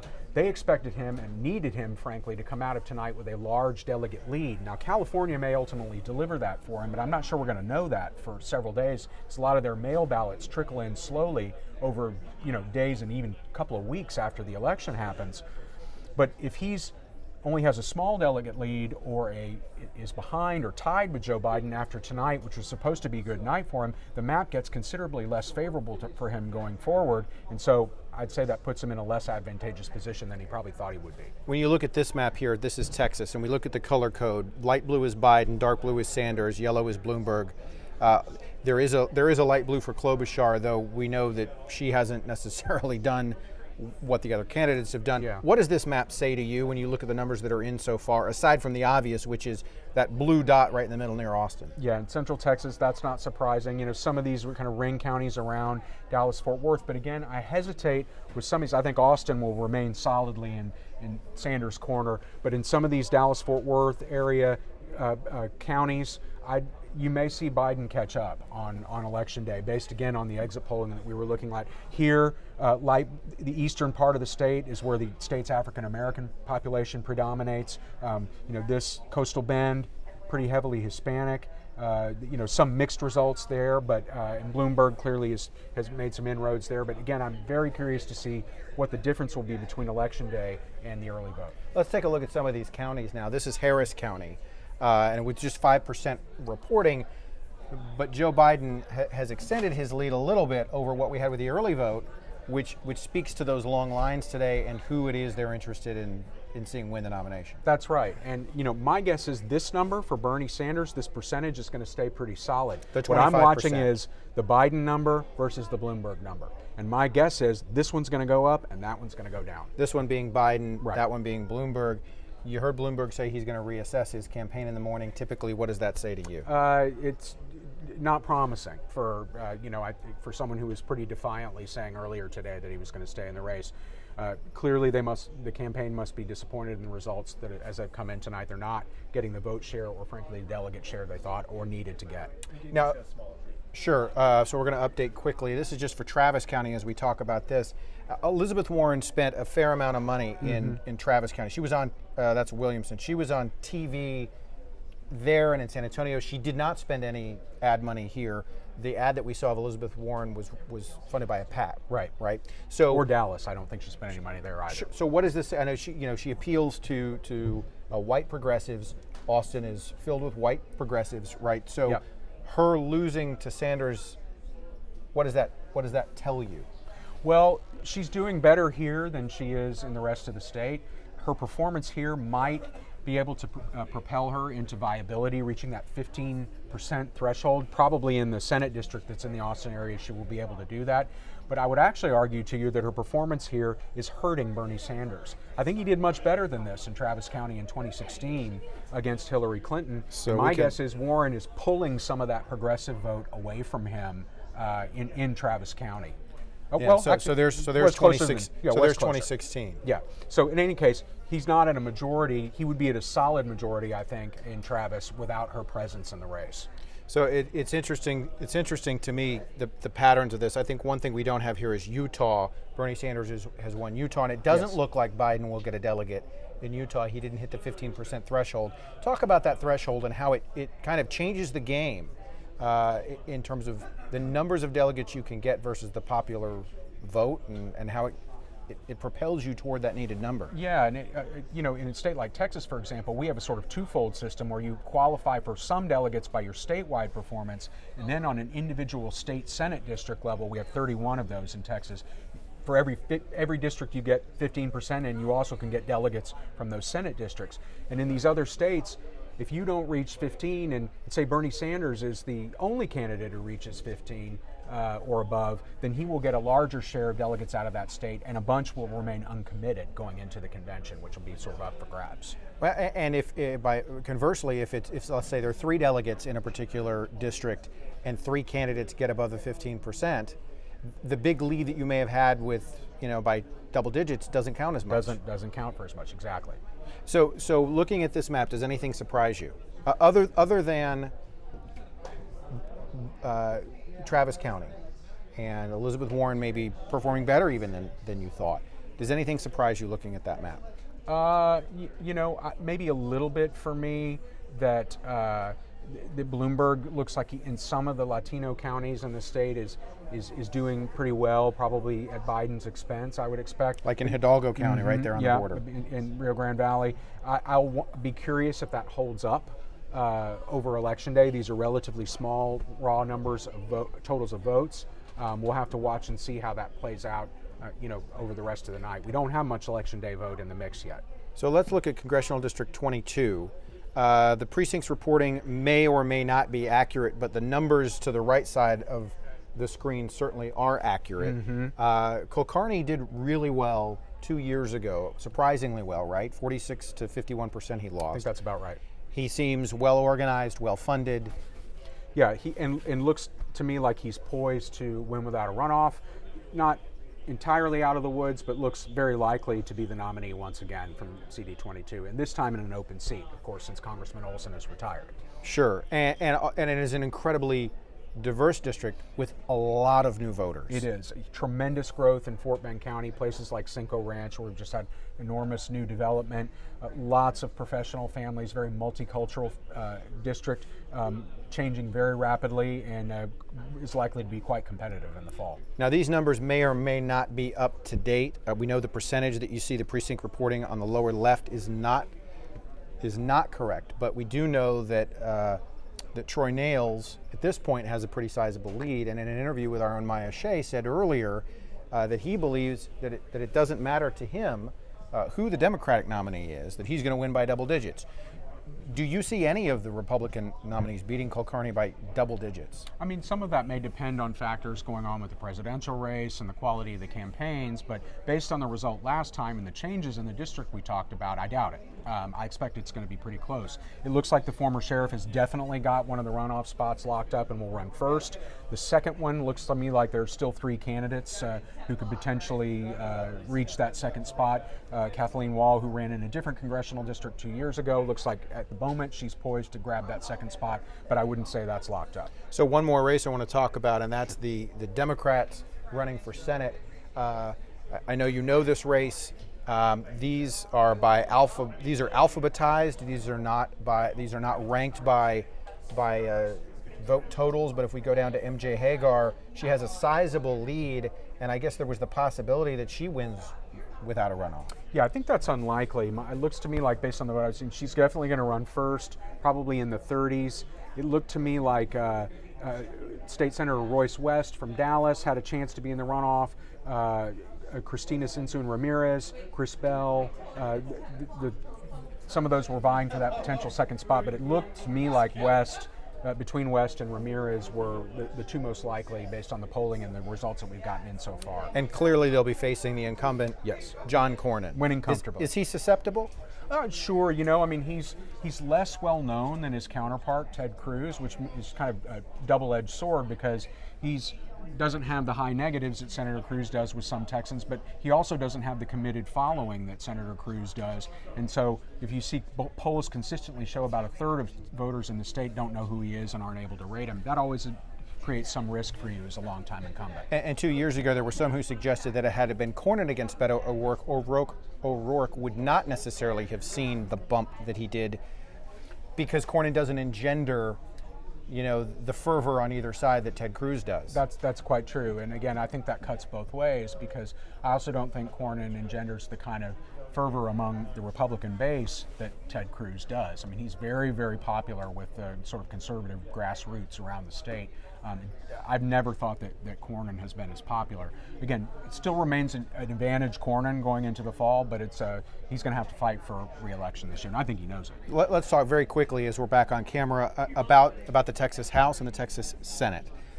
Depending on who is at the top of the ticket, that could greatly affect the Texas Democrats' efforts to flip the House and cut into the lead in the Senate. It can. As it's been talked about, Democrats, if they can gain 9 seats in the Texas House, they can win back a majority of that body for the first time in nearly 20 years. Almost all of those seats are concentrated in the suburbs around Dallas, Fort Worth, Houston, Austin, San Antonio. So again, how these races at the top of the ticket play out will be really important. State Senate, I think most people expect the Democrats are likely to gain one seat back that they lost in a special election in the San Antonio area. Beyond that, it's a reach to get many more seats, so the Republicans will still maintain an advantage there. So is Texas purple, or is it getting there? Getting there, going from magenta, going from red to purple, I would say. And again, what the presidential race, who the Democratic nominee is, how that race shapes up, does Michael Bloomberg fund races in Texas, whether he's on the ballot or not in the fall, resources in the state, all of those things will come into play. The state of the economy, the state of this coronavirus problem, and how that affects President Trump's standing in the state. All of those things are unknown at this time, but they'll be factors in the fall for sure.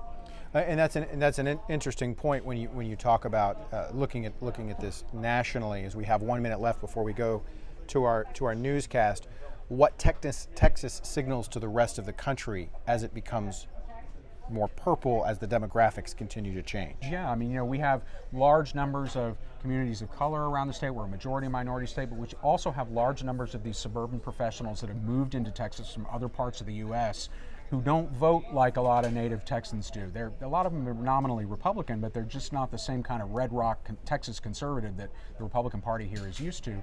And unless the Republican Party can expand its appeal, in my judgment, to voters of color and those professionals, they're going to have a hard time maintaining their grip on power. Kira Murray, thanks so much for joining us tonight. We certainly appreciate you spending the last 3 hours with us here on ABC13.com and on our news app, and we hope you will stay with us from 10 to 10:35 on television, and then join us again here online at 10:35 for ABC 13's coverage of Super Tuesday 2020. Cool. Thank you. My pleasure. And as we come on the air this evening, this Super Tuesday evening, some voters in Harris County are still waiting in line to vote. Meantime, polls are just closing in the last state, California. We want to take you there live. Here's a look at the polling location. This comes to you from Sacramento, California. That's in the northern part of the state. That's right. So in total, 14 states, including Texas and one U.S. territory, held elections today. At stake for the Democratic presidential candidates are a third of the delegates. Whoever wins the majority of the delegates wins the nomination. So Joe Biden has won 7 states so far. Bernie Sanders has won 3, and Michael Bloomberg has won 1. It's a U.S. territory. Now, a big issue tonight is the long lines at polling locations in our community. We want to give you a live look at Thompson Elementary School. This is in Houston Southside. The person who took this video said they waited more than 2 hours in line there trying to vote. Also got this for you as well tonight at Texas Southern University. ABC 13 reporter Stefania Coley is live there where the lines were pretty long as well. Stefania. Hey, Eric and Gina, good evening. While it looks certainly a lot better outside of the library here at TSU, the entire line is almost inside of the building as opposed to earlier this evening when it was wrapped around the building. The wait times have really only gotten longer. Those folks that you see that are now filing up the stairs, they're almost inside to vote. They've been in line nearly 4 hours. We have some folks here towards the back who have been in line since what time would you say, sir? Like right around 7. Right around 7. Yeah. So going on 3 hours exactly, right? But a little bit longer. What's keeping you standing here? It's one of those things that once you start, you just have to commit, Did you get your pizza? I got a couple slices. Good, I'm glad you did. That's been one of the benefits out here. Someone has brought out pizza, they brought out water. We even had someone playing a saxophone earlier this evening. Was that soothing for you, ma'am? Yes, it was. It was. It was beautiful, wasn't Yes, it? it was. And how long have you been in line? A little before 7. A little bit before 7. See, what happened here at TSU, guys, is we're told that they had 10 machines to start the day at 7 a.m. this morning. And then when I got here around 8 o'clock, the county clerk had just delivered another 14 machines, making it 24. They were still setting them up. They hadn't gotten them running until right around 8 o'clock. So it's been 2 hours now that they've been operating on 24 machines. Has the line moved any faster in your opinion? Honestly, no. It hasn't been that fast. No. Yeah. She's like, I hate to be the bearer of bad news, but nah. I don't know if it was a setup time because they came and told us when they brought the first 14, and then it was like, oh, okay, it's supposed to move faster. So then they said another 14 came, but I think everyone was talking about the same 14. Right. And you, Mr. Saxophonist, you've been out here trying to ease everyone's mind. Without a shadow of a doubt, it's been a marathon. It's truly been a physical and mental marathon out here. But we want to vote. Right. And so if we've got to be out here 3, 4, 5, 6, 7, 8 hours, so be it. And so I literally went to my car a little while ago and got a stew. Wow. And so I went to my car and had a seat for a little bit too. congratulations. Y'all been standing longer than me. I don't know how you did it. God. I would say it's worth it though. Yeah, it is. It's certainly It's all right. It's certainly worth it. And we're going to keep pushing it because this election is so extremely important. And that's been the sentiment with everyone that we've spoken here today, guys. We spoke earlier to the last person in line. Take a listen. It's worth the tired. It's worth being tired. It's worth the change that we need in America. I said I was going to place my vote, and I'm here in line, so I might as well wait till the end and vote. We've made it from all the way over there across the parking lot, so we might as well keep going at this point. And our good friend out here is back out here playing some tunes. They're at the tail end of the line. Folks here are, pretty enthusiastic to have the right to vote here. So many of them have a really positive attitude. We are hoping, though, that this line really does trim down and everyone gets in and gets their vote in before 11 p.m. Everyone here is going to get to vote. The good news is that it started going possibly a little bit faster. Eric and Gina, and back to you guys. All right, Stefania, you feel for everybody out there. It's just amazing. They're having to wait this long, 10 p.m. at night, still waiting. And of course, we wanted to know what was going on with those long lines. Well, ABC 13 reporter Mayra Moreno is live at the central counting location. And Mayra, you got a chance to speak to the county clerk about what's causing these big delays.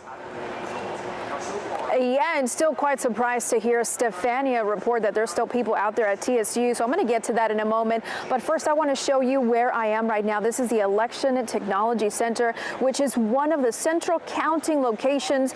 And we want to show you some video that we got earlier. We got a chance to look inside the room where they were tallying up some of those votes that came in. And as you can see, they were hard at work counting those ballots from tonight. But as you mentioned, yes, those lines were long today. Some people still waiting, specifically for the Democratic voters. And there's a reason for that. The county clerk telling us tonight that this primary election was a joint one. Let's listen in.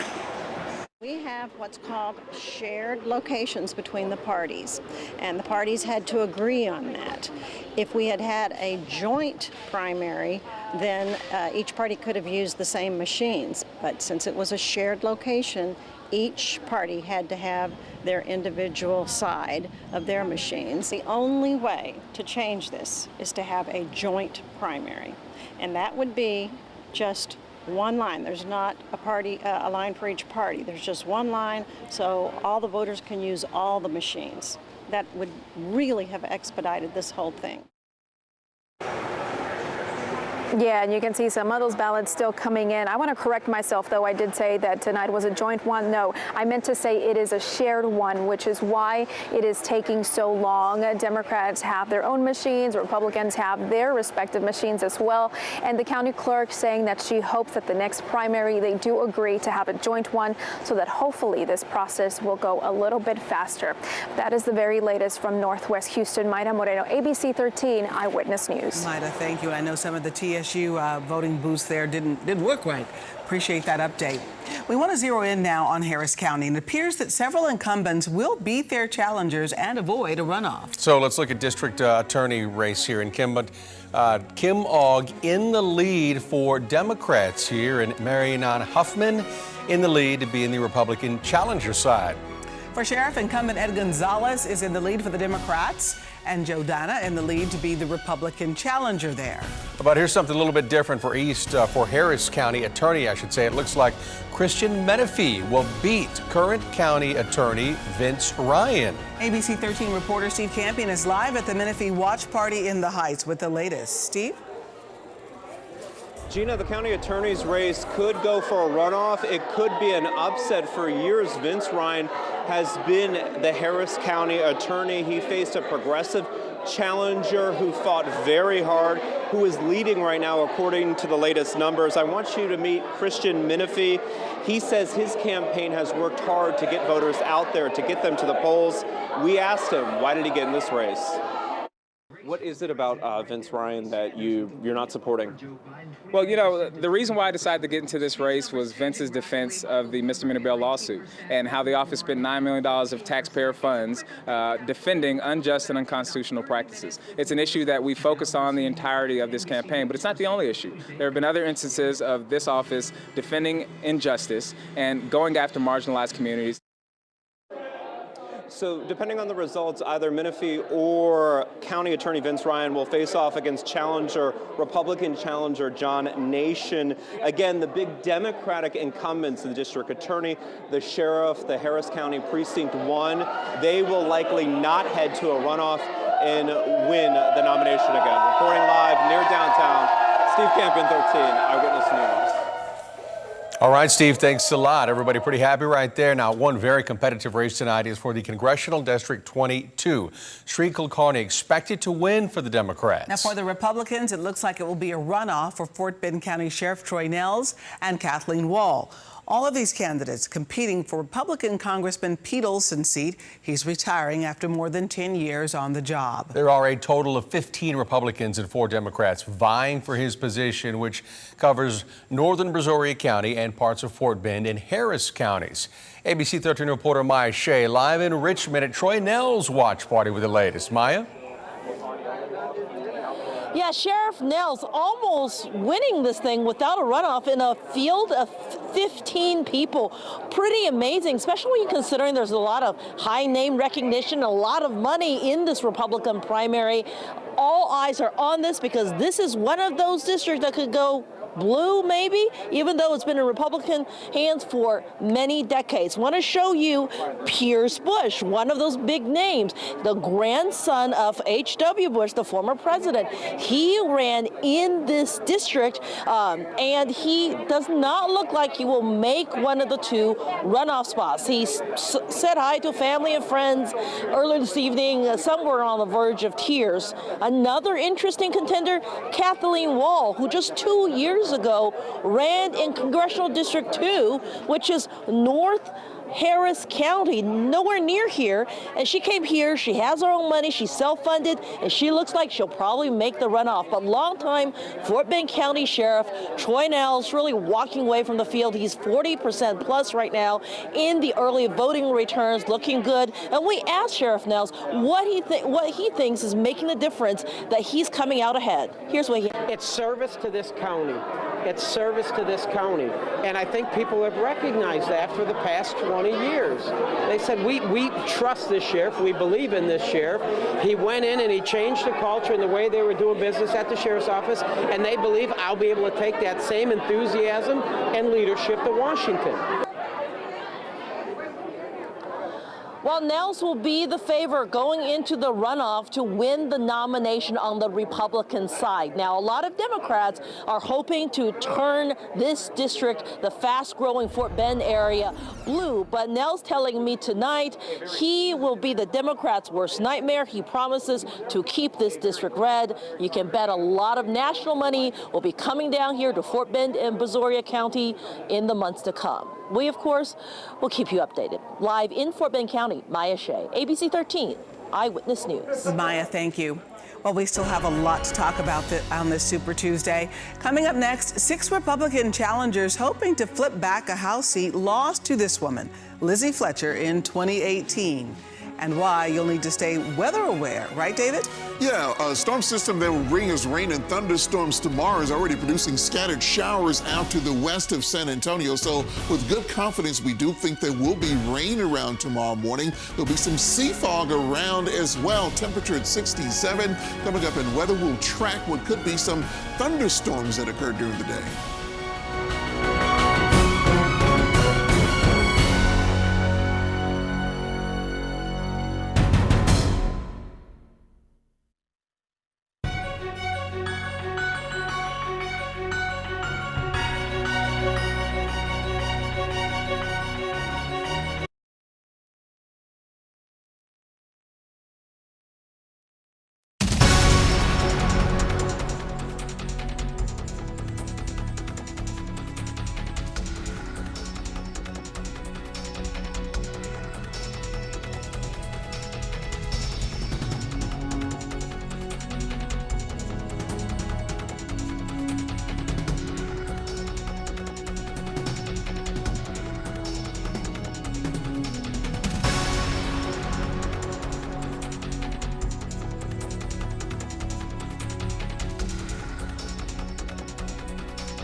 Wesley Hunt in the lead for the Republican primary for Texas Congressional District 7. People paying close attention to this race because Congresswoman Lizzie Fletcher is the Democratic incumbent. You may remember she beat longtime Republican Congressman John Culberson in 2018. It was one of the key races that flipped the House from Republican to Democrat control. Now the Republicans won it back. District 7 covers parts of West Houston, Katy, and Cy-Fair. ABC 13 reporter Jessica Willey live now from the Wesley Hunt Watch Party at Firehouse Saloon in Southwest Houston. Jessica? Yeah, Wesley Hunt says he and his team knocked on more than 100,000 doors and raised more than $2 million during this campaign. It looks like he is through this hurdle. Now it's on to November. Joining me live is Wesley Hunt. He is an Army veteran, a West Point grad, in real estate right now, but it looks like you are through to the general election. Just first, what did you tell your supporters back here? First of all, I just want to thank my supporters so much. So many people here have been with us throughout the entire time, from the time I announced about a year ago, and I'm just so blessed to have this kind of outpouring of support, particularly this early in this process. This was a big field, 6 candidates for the Republican primary, no runoff. What do you think that says? Yes, I think it says a lot. Getting 60% with 6 people in the field means that we understand that a vote for Lizzie Fletcher is a vote for Bernie Sanders. We have got to make sure that we fight socialism, we fight the Green New Deal, and we fight the issues that aren't Houston, Texas. And your brother, while he was introducing you, says this is going to be a hard-fought war coming up. What will you do between now and November? Continue to do exactly what we've been doing. We've been knocking on doors, we've been raising the money, and we're going to continue to build our army to go to war here in November. Okay, I appreciate it. Thank you God bless you. for joining us, and good luck to you and to your supporters. Thank you so much. Thank you. And we'll let them do that. I do want to tell you that I've been in touch. I am in touch with Lizzie Fletcher's campaign. She says she's proud of the work that she's been able to do, hopes to carry it through for the next 2 years. Of course, we will be continuing to cover this race. It will be likely a nationally targeted race because of the implications. We are live in Southwest Houston. Jessica Willey, ABC 13 Eyewitness News. Edwards, we come from the 3. Let Derry die! Let Derry die! Okay, some scary moments tonight during Joe Biden's speech here to supporters in California. 2 women carrying those signs appear to be yelling, "Let Derry die." They jumped on stage right there. Biden and his wife, Jill, stood by and were not hurt. Both protesters, as you saw, were quickly removed from the stage while the crowd booed them. Biden then continued on with his speech. So Biden has won 8 states so far on this Super Tuesday. Bernie Sanders has won 3 states, and Michael Bloomberg has won 1 U.S. territory. Yes, anchor Tom Abrams joins us in the studio now to break down some of the numbers here in Texas. Tom?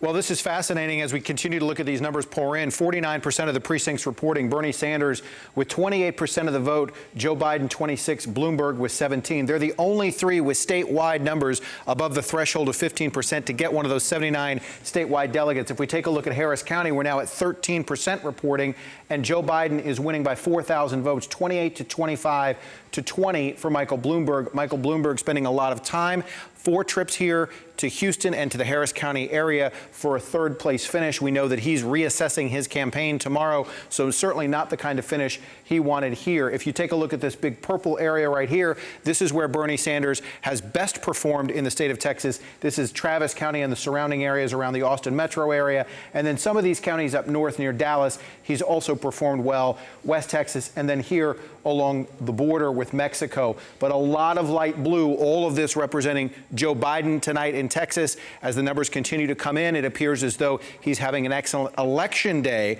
whereas the early voting certainly favored Bernie Sanders. Now, AccuWeather with 13 Eyewitness News chief forecaster David Tillman.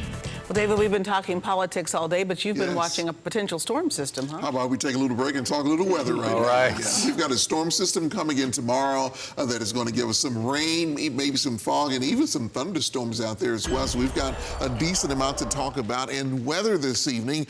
Let's talk about these storms and what we expect. Now, the overall chance of you experiencing a severe thunderstorm tomorrow is on the low side. The better chance is across the northern part of a viewing area, and we're most concerned concerned about some brief, isolated street flooding with some of the storms and lightning. Again, that's for our northern counties, so we've put that in the slight category.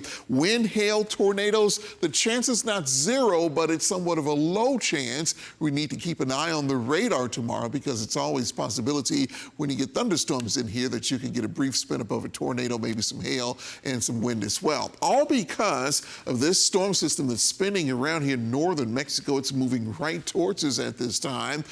The good news is it doesn't appear that the atmosphere will be all that unstable. If it were more unstable, we would be more concerned about widespread severe weather. But because we're not going to be terribly unstable and because the winds in the lower atmosphere are not all that strong, it appears that we will get showers and storms, but maybe not widespread severe weather with this. This evening, we're seeing scattered showers with a couple of thunderstorms out to the west. There's not much happening at all over southeast Texas as far as rainfall goes, but our computer models continue to indicate that as that storm out to the west gets closer to us, we'll see scattered showers develop later on tonight, and so the roads will be wet first thing tomorrow morning. Then this front is going to be sagging to the south. As it does so, it's going to run into a little bit of instability to allow thunderstorms to develop, and many times when you get storms in the vicinity of a front like this, you can get some spin-ups every now and then, so this is something we will continue to watch. This is noontime, about the time the front's going to be moving through Houston. That front will continue moving south, and by the time we get to 3 o'clock, we're thinking that a good bit of the rain will be to the east of Houston.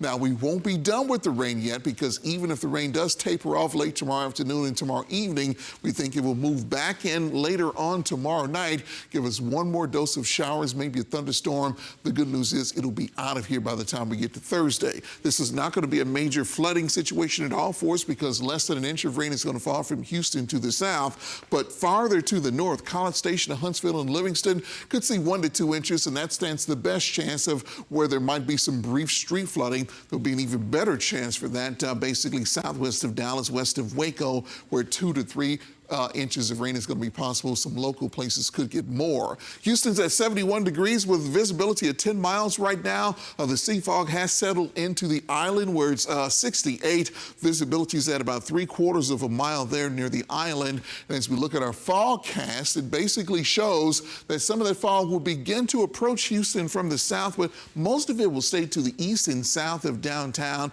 So there could be some areas of fog for our coastal counties in the morning. That cold front that's going to move through is going to clear all of that out of here and give us several really nice days free of rain and fog coming up. 70% for tomorrow, lower humidity on Thursday, 71 for high, dry conditions Friday, Saturday, and Sunday with mild temperatures, and then we'll get another storm system in here next Monday that will give us scattered showers. After that, we're expecting temperatures to stay on the mild side. All right, David, thanks a lot. And after the break, day 1 of the rodeo will tell you who won the first mutton busting contest. You need to be weather aware tomorrow morning. That's right, Tom. I'll be live tracking a round of rain and the possibility of thunderstorms. I'll take you hour by hour to show you how the morning commute will be impacted. Plus, the morning after Super Tuesday, ABC 13's team of reporters will show you what happened and what's next and the impact Texas made in the presidential race. And Daddy-Daughter Ballet will take you to the class combining fathers and girls in ballet and yoga. It's just too cute. We will see you tomorrow morning.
Well, big turnout on the first night of the Houston Livestock Show in Rodeo. And of course, we need to talk about the winner of the Mutton Bustin' Contest. Here he is, tonight's winner, 6-year-old Brentley Hardinger from Tarkington Prairie, Texas. He stayed on the longest.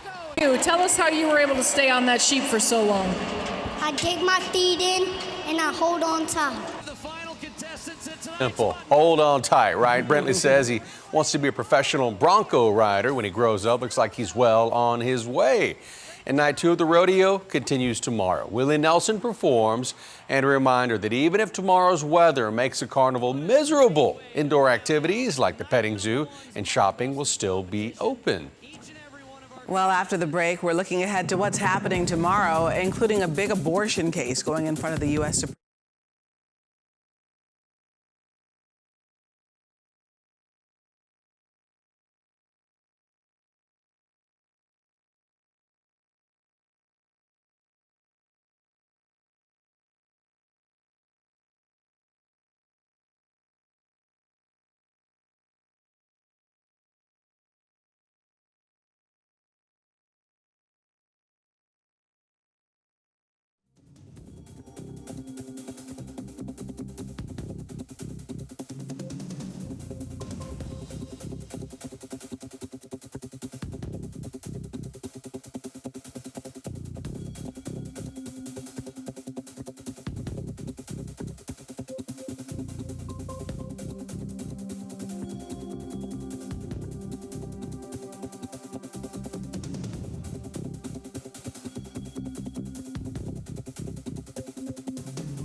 Swapping forward, we've been talking about Super Tuesday all day. So looking ahead to the next round of primaries, that'll be next Tuesday, March 10th. The states holding elections are Idaho, Michigan, Mississippi, Missouri, Washington, and North Dakota.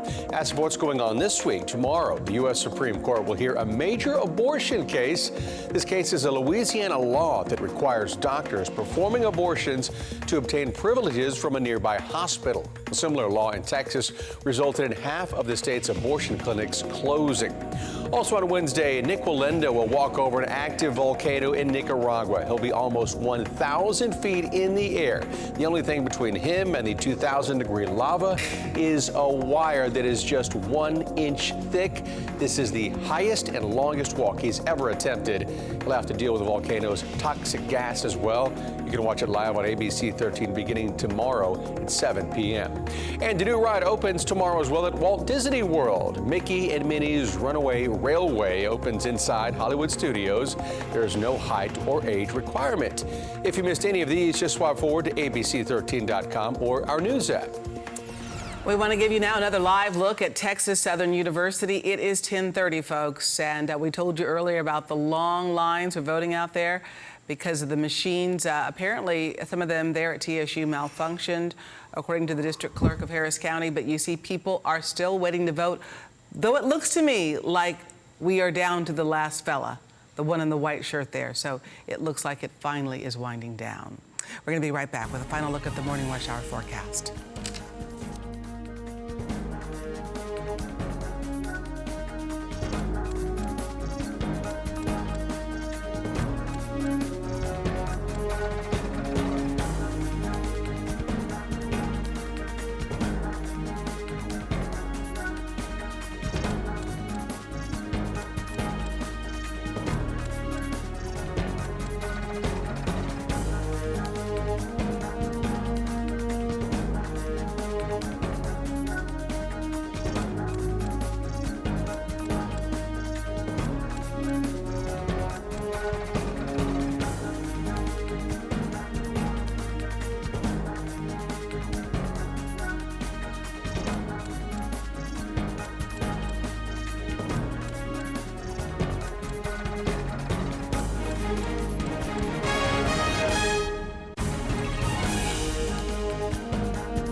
Fair to say most of us don't like watching commercials, but maybe this one is okay. Yes, check out the new Subway commercial featuring J.J. Watt. All right, I got Subway.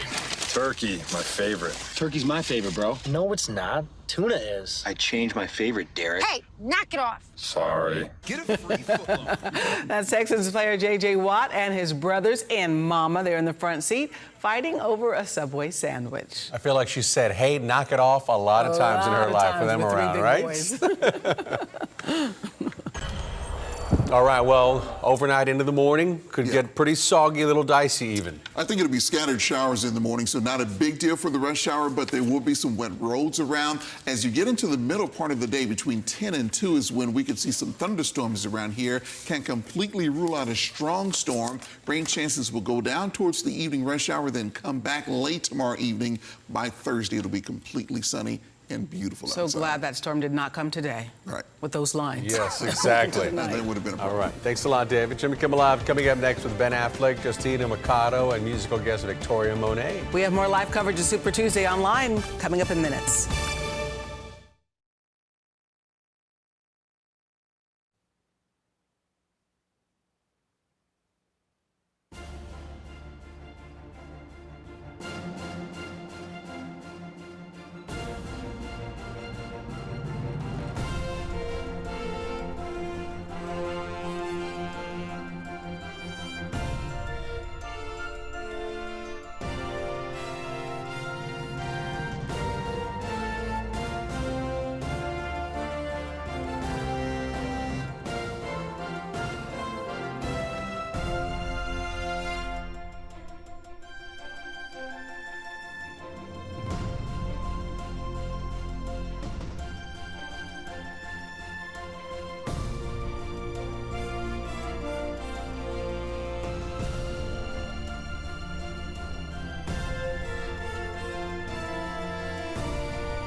and welcome to our online coverage of Super Tuesday 2020. Right now, there are still some very long lines here in our community at polling places in Harris County. Yes, ABC 13 reporter Stefania Coley is live at Texas Southern University, where people have been in lines for hours. Just Stefania.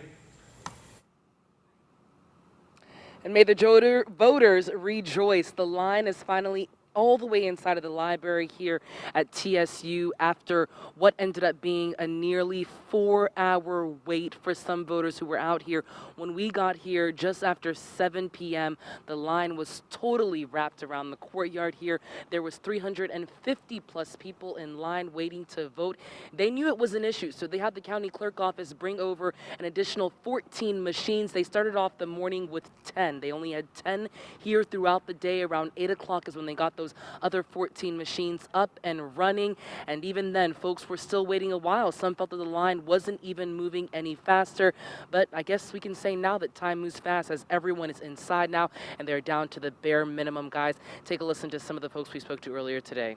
It's worth the tired. It's worth being tired. It's worth the change that we need in America. I said I was going to place my vote, and I'm here in line, so I might as well wait till the end and vote. We've made it from all the way over there across the parking lot, so we might as well keep going at this point. And we believe that there are about 100 people left inside to vote here tonight, guys, and they're hoping to probably get through them here very soon. Back to you. All right, it's a bit of good news there after waiting very long to get inside the building to vote. Stefania, thank you. And of course, we wanted to know what was going on with those long lines. ABC 13 reporter Mayra Moreno is live at the central counting location. And Mayra, you spoke to the county clerk of Harris County about what's causing these big delays. Yeah, that's right, Eric and Gina. The county clerk is here, as well as you can see everybody else. They're in it for the long run tonight because some of those votes are still coming in. They're tallying everything up right now. But we understand, the county clerk said, because this is a shared location between parties, meaning that the Democrats have their own machines and then the Republicans have their own separate machines. It is taking a little bit longer than expected, is what she told us. She said that she hopes that the next primary, they actually will think twice about doing something like that. So hopefully this can speed up the process. But she also mentioned that some of these machines are just outdated. So they had to replace some broken machines, and it is taking a little bit longer. But right now, those votes are still coming in. As you guys have been mentioning, some of those polling locations, people are still in line waiting to cast their ballot. So it's going to be a long night for the folks here that are working very hard to make sure that everyone's voice is heard tonight. But that is the very latest out here. Guys, back to you. Mayra, thank you. Well, Wesley Hunt is in the lead for the Republican primary for Texas Congressional District 7. People paying close attention to this one because Congresswoman Lizzie Fletcher is the Democratic incumbent. Now, you might remember she beat longtime Republican Congressman John Culberson back in 2018. It was one of the key races that flipped the House from Republican to Democrat control. Now the Republicans want that seat back. So District 7 covers parts of West Houston, Katy, and Cy-Fair. ABC 13 reporter Jessica Willey is live from the Wesley Hunt Watch Party at Firehouse Saloon in Southwest Houston. Jessica? Hey guys, yeah, the crowd is thinning a bit. Wesley Hunt behind me is enjoying this time with his family, with his supporters. His little girl is there, his wife is there too, somewhere. They were right behind me. He declared victory earlier tonight. It looks like he is through this hurdle. Now it is on to November. Hunt, an Army veteran, is a political newcomer, but with a President Trump endorsement, one of 6 who was on the ballot in this Republican primary, vying for the chance to face the incumbent Democrat Lizzie Fletcher, who flipped Congressional District 7 2 years ago. She was uncontested in her party's primary. Hunt's next closest opponent was former Bel Air Mayor Cindy Siegel. His supporters think he's the person to unseat Fletcher in what was once a long-time Republican district. When his brother introduced him tonight, he said they were gearing up for a hard-fought war. Running for Congress is hard, but I am constantly reinvigorated by the people in this room that are willing to wait this long to get the results that we needed to win this thing. And this is a 6-person primary race, and we are ending up with roughly 60% of the vote.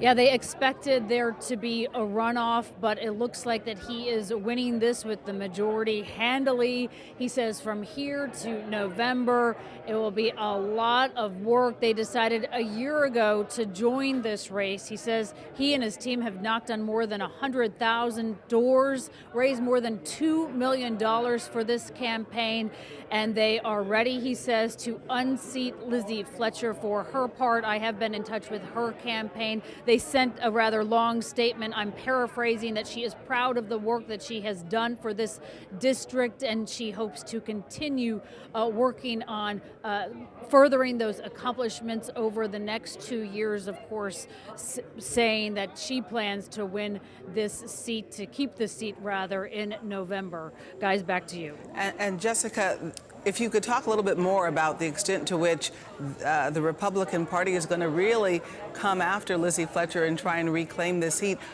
Expecting a lot of money to be spent on this race? Yeah, this will likely be a nationally watched race. The Texas Tribune said that she was the most vulnerable Democrat in the House. Looking as though that a Republican challenger could possibly unseat her. Polls have shown that the district is still Republican, that most of the people vote Republican, so they think that they certainly can flip it back. It was a long time Republican district, of course, with George H.W. Bush, followed by someone else, and then John Culberson for 9 terms, I believe. It was a huge upset 2 years ago when Lizzie Fletcher won, but she was riding on the Hillary Clinton popularity and perhaps the unpopularity of Donald Trump. Jessica Willey reporting live for us tonight. Jessica, thank you for that. We would like to zero in now on Harris County. It appears that several incumbents will in fact beat their challengers and they will avoid a runoff. For District Attorney, incumbent Kim Ogg in the lead right here for Democrats, and Mary Nan Huffman in the lead to be the Republican challenger in this race. For Sheriff, incumbent Ed Gonzalez is in the lead for the Democrats, and Joe Donna in the lead to be the Republican challenger. But here's something a bit different. For Harris County Attorney, it looks like Christian Menefee will beat current County Attorney Vince Ryan in this race. And it looks like Menefee will take this handily at 51%. Yeah, a surprise bit there. ABC 13 reporter Steve Campion live at the Menefee watch party in the Heights. A very strong showing for him. Absolutely, Gina. This is the local race where we'll likely see an upset, or this will go to a runoff. You know, for years, the county attorney here in Harris County has been Vince Ryan for more than a decade. He faced a very progressive candidate, though, who put up a very strong fight, as we see those numbers coming in tonight. This is Christian Menefee. He is the self-described progressive who said that it was time to take on Vince Ryan. He says the key to his success so far has been able to get people out to the polls to vote for him. We asked him directly why he decided to get in this fight. What is it about Vince Ryan that you're not supporting? Well, you know, the reason why I decided to get into this race was Vince's defense of the misdemeanor bail lawsuit and how the office spent $9 million of taxpayer funds defending unjust and unconstitutional practices. It's an issue that we focus on the entirety of this campaign, but it's not the only issue. There have been other instances of this office defending injustice and going after marginalized communities. So Menefee is hovering just above 50%. If he can hold that, he will avoid a runoff. If he does, he will face the Republican challenger, John Nation, come November. Eric, Gina? Right, Steve. Well, can you also elaborate on some of the races on the Democratic side? We're talking about the sheriff, district attorney, county commissioners. Any trends you're seeing in those races? So, Eric, the big named politicians here in Harris County are incumbent Democrats, and we have seen challengers on the DA's race, on the Commissioner Precinct 1 race, and the sheriff's race. So far, all the numbers seem to suggest that those incumbents are going to win the nomination for the Democrats and then go on to fight this out in the general election come November. Specifically, the DA's race, Kim Ogg was up against a bunch of progressive candidates, including one that was endorsed by Bernie Sanders, but it appears that she has pulled off to victory. In Commissioner Precinct 1, Commissioner Rodney Ellis, he was facing a challenge from Maria Jackson. It appears that Ellis is going to win this outright. Sheriff Ed Gonzalez, who first came into this office 4 years ago, he is sailing ahead to victory tonight to win the Democratic nomination, and odds are in their favor come November that Harris County will turn blue once again, as it has in the past two previous elections. So those people who win the nominees on the Democratic side, they are quite likely going to have the odds in their favor to win the election come November. All right, well, we'll hold on for the general election in the meantime. Steve, thank you. Now, one very competitive race tonight is for the Congressional District 22. Candidates are competing for Republican Congressman Pete Olson's seat. He's retiring after more than 10 years on the job.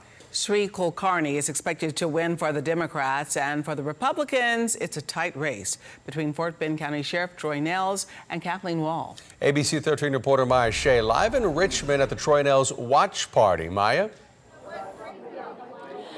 Well, you know, an open congressional seat just doesn't come around very often. So when there is one and you think you have a shot, you jump in. And that's why nearly 20 people between Democrats and Republicans all jumped in. They want their shot. Sri Kulkarni, who ran 2 years ago on the Democratic side, almost beat Pete Olson, is back at it again. He is doing well, possibly could win without a runoff, still kind of looking at it. Republican side, a lot of big names. We'll have some video of some of those big name candidates for you. One of the most well-known is Pierce Bush, the grandson of former President George H.W. Bush. He ran in Congressional District 22, even though he sort of grew up in Congressional District 7, and he got the endorsement of Pete Olson, but it doesn't look like he's going to make the runoff.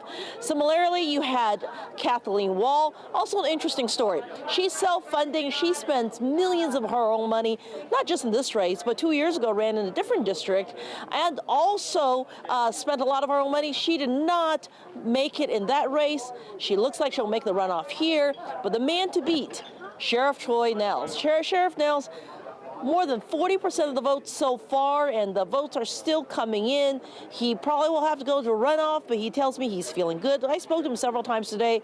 Here's what he has to say. Just tell me, what do you think it is out of 15 candidates that you were able to get such a wide margin compared to everybody else? I mean, that's a lot of people. Well, I think what it is it's 25 years of service in the Fort Bend County, and the last 8 years as sheriff. You know, we came into the sheriff's office. I made some promises. We said we were going to change the culture and the way we're doing business, and we've kept those promises, and we changed the culture. And so when I would be out and talking to the voters, whether knocking on doors or at the polls, and I said I've been served as your sheriff for 8 years, and now I'd be honored to represent you in Washington, and they said, you haven't let us down.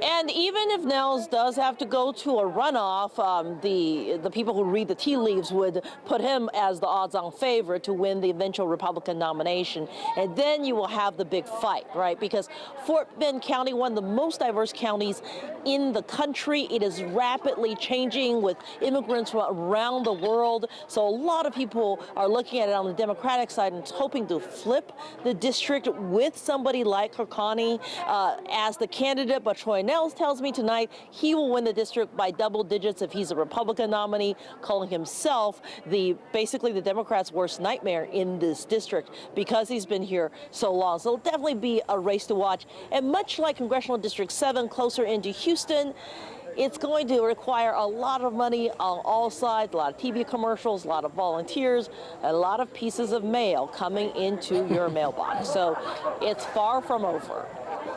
Yeah, it is far from over, Maya. We also want to ask you, it seemed in this race, relatively speaking, there were some big names in there. You had Troy Nehls, which everybody knows him as a sheriff there in Fort Bend County, as he noted, for the last 8 years. You also had the dynasty of the Bush name in this race. But Troy Nehls really took command of the race towards the end here. Well, he really did. And really, here's the thing, right?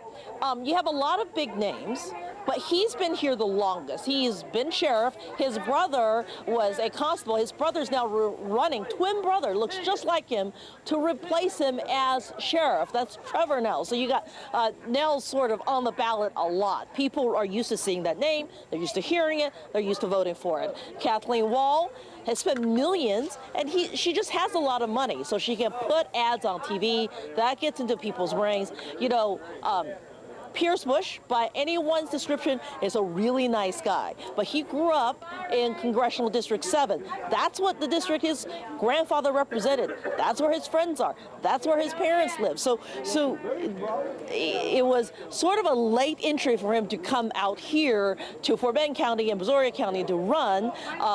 So it's not really a surprise that he didn't quite make it, because he just doesn't have the history in this area that some of the other candidates had. Yeah, at the end of the day, that does often count. And I keep replaying in my mind Kathleen Wall's commercial about the godless socialist. So she went in heavy on advertising and commercials, for sure. She said she was going to build that wall.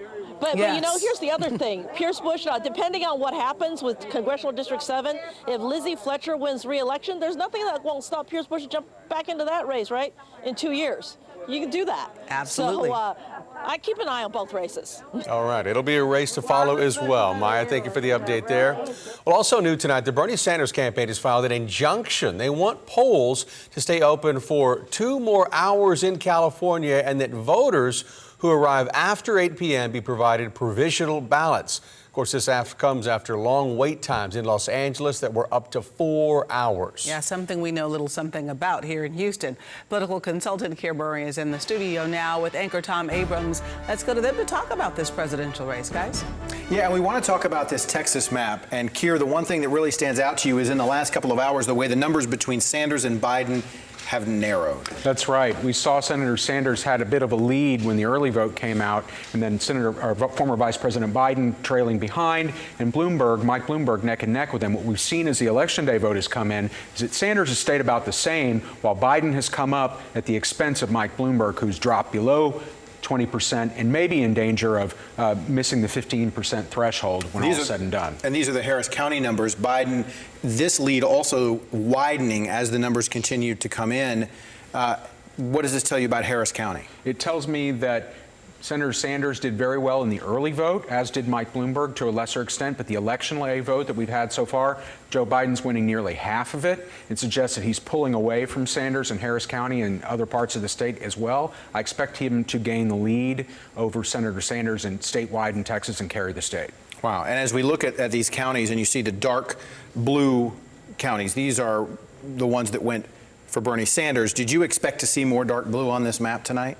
I think probably so. I mean, I think given the polling that we'd seen in the last couple of weeks running up to the race, showed Senator Sanders opening up a considerable lead in the state and Joe Biden sinking. But as we saw, the South Carolina primary last Saturday turned everything around for Joe Biden. His campaign has made a miraculous recovery over the last 72 hours. One more county we want to look at is Travis County, and this is where Sanders performed really well 4 years ago against Hillary Clinton, and again tonight doing well. And this is an area where Elizabeth Warren spent a lot of resources and time. That's right. The most progressive area of the state. Senator Sanders carried it with a majority against Hillary Clinton 4 years ago. But you can see Elizabeth Warren is taking a substantial share of that progressive vote and holding Sanders' numbers down, which aren't helping him statewide. So I think we can expect to see probably 3 candidates take statewide delegates, right? Bloomberg, Biden, and Sanders. Yes. And then Elizabeth Warren will probably get some Senate district delegates. Yes, she'll probably qualify in a few places for Senate districts. Probably Bloomberg qualifies statewide, but I would not say it's a guarantee. He's headed in the wrong direction as the Election Day vote comes in. Whether he has enough to stay above 15 statewide, I think probably, but remains to be seen. All right, Keir Murray, thanks as always for your perspective. Really a fascinating night, especially given the last 48 hours on the Democratic side of this presidential race. And it really all happened here in Texas, where this swing for Joe Biden really seemed to coalesce really since Saturday. I'm sorry, Tom, about what percentage are we looking at over there? Sure. So this is about 63, according to these numbers, about 63% of the votes coming in right now, precincts reporting. If you take a look at the white, this is where we're not seeing any appreciable numbers right now. This is, I think, updated probably, about 15 minutes ago, Keaton? If you want to re-update, Tom, sure. We're now within 1,000. All right. Bernie Sanders is now within, or Biden. Okay, so we're going to give you brand new numbers. Thank you, Keaton, our producer who's in charge of this magic board. If you take a look at the numbers there, as you said, it's narrowing. Yeah, and again, I expect Biden to pass him. Probably doesn't carry the state by a lot, but again, we have very little of Harris County's Election Day vote in so far. I think less than 10% the last time we checked. And so as Biden continues to pull away on the Election Day vote, and that alone, we're 15% of the state's vote just here in Harris County, that I think that margin will go up. All right. Thank you very much. One more thing. I'm sorry, guys. Sure. It's kind of a convoluted system in terms of who gets delegates. It's not a winner take all. California has something similar, right?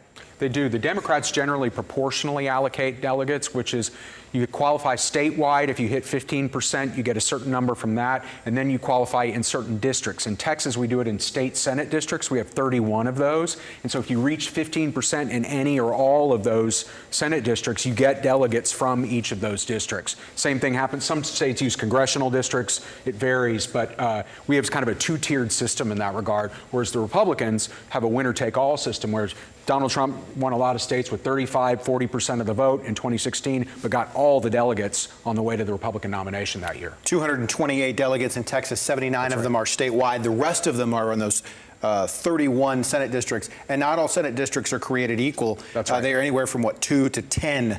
Right, depending on their share of the Democratic primary vote, I think from the last gubernatorial election or the last presidential, I don't remember which. But yes, it has to do with their population, how much that Senate district votes in the Democratic primary as a share of the statewide vote. For comparison, it's not all that unlike the National Electoral College versus the popular vote. Yes. You could win the popular vote, but not actually win the state in terms of delegates, which are what counts. Exactly, and we saw that play out in 2008 between Hillary Clinton and Barack Obama, where Obama narrowly carried the popular vote in the state, but Clinton accrued an advantage in the Senate districts of delegates and carried the state on the delegate side. All right. Very good. Thanks, guys. Appreciate it. Well, it looks like lines at polling places are finally winding down tonight at 10:58. 4 hours after polls closed. Yeah, we're going to go back to ABC 13 reporter Stefania Coley live at Texas Southern University, where we came back to you last time, Stefania. They had finally made it all the way into the building to finally vote.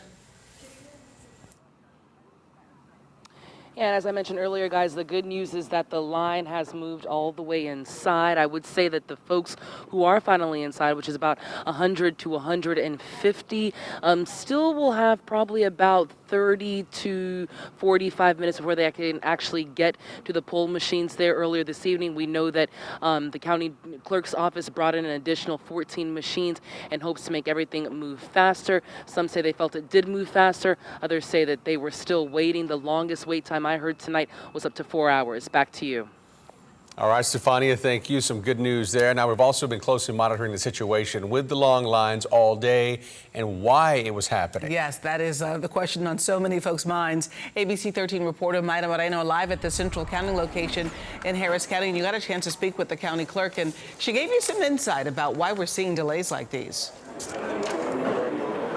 She did, Eric and Gina. Obviously, a lot of people, as you mentioned, just wondering, why is it taking so long for me to get inside and actually vote? Well, right here, as you can see, some of those ballots are trickling in still. They're being counted at the central location here, and you can see they're tallying up all those votes that are coming in so far. But we've been talking all night about those long lines, specifically for the Democratic voters, and there's a reason for that. The county clerk telling us tonight that this primary election was a shared one, and she explained what this means. We have what's called shared locations between the parties, and the parties had to agree on that. If we had had a joint primary, then each party could have used the same machines, but since it was a shared location, each party had to have their individual side of their machines. The only way to change this is to have a joint primary, and that would be just one line. There's not a line for each party. There's just one line, so all the voters can use all the machines. That would really have expedited this whole thing. And the county clerk saying that both parties have to agree if they want a shared or a joint primary. And there she is, as you can see, working as well tonight. And she also mentioned to me that Democrats were actually outvoting the Republicans at almost 3-1 in several locations today. And the other issue that popped up, she said some of these machines broke down. We're talking about 20-year-old machines, and she said that they really just took a hit tonight. Either way, she said the turnout was was great. She was happy with it, and she felt that they were very responsive with any issues that came about today. But again, as you can see, this is going to be quite a night, and we will be waiting to see once all of these votes are finally tallied. Guys, back to you. All right, Maida, thanks a lot for the live update there. And thank you for watching our live coverage of Super Tuesday 2020. Tune in to Eyewitness News in the morning for more results. In the meantime, have a great evening.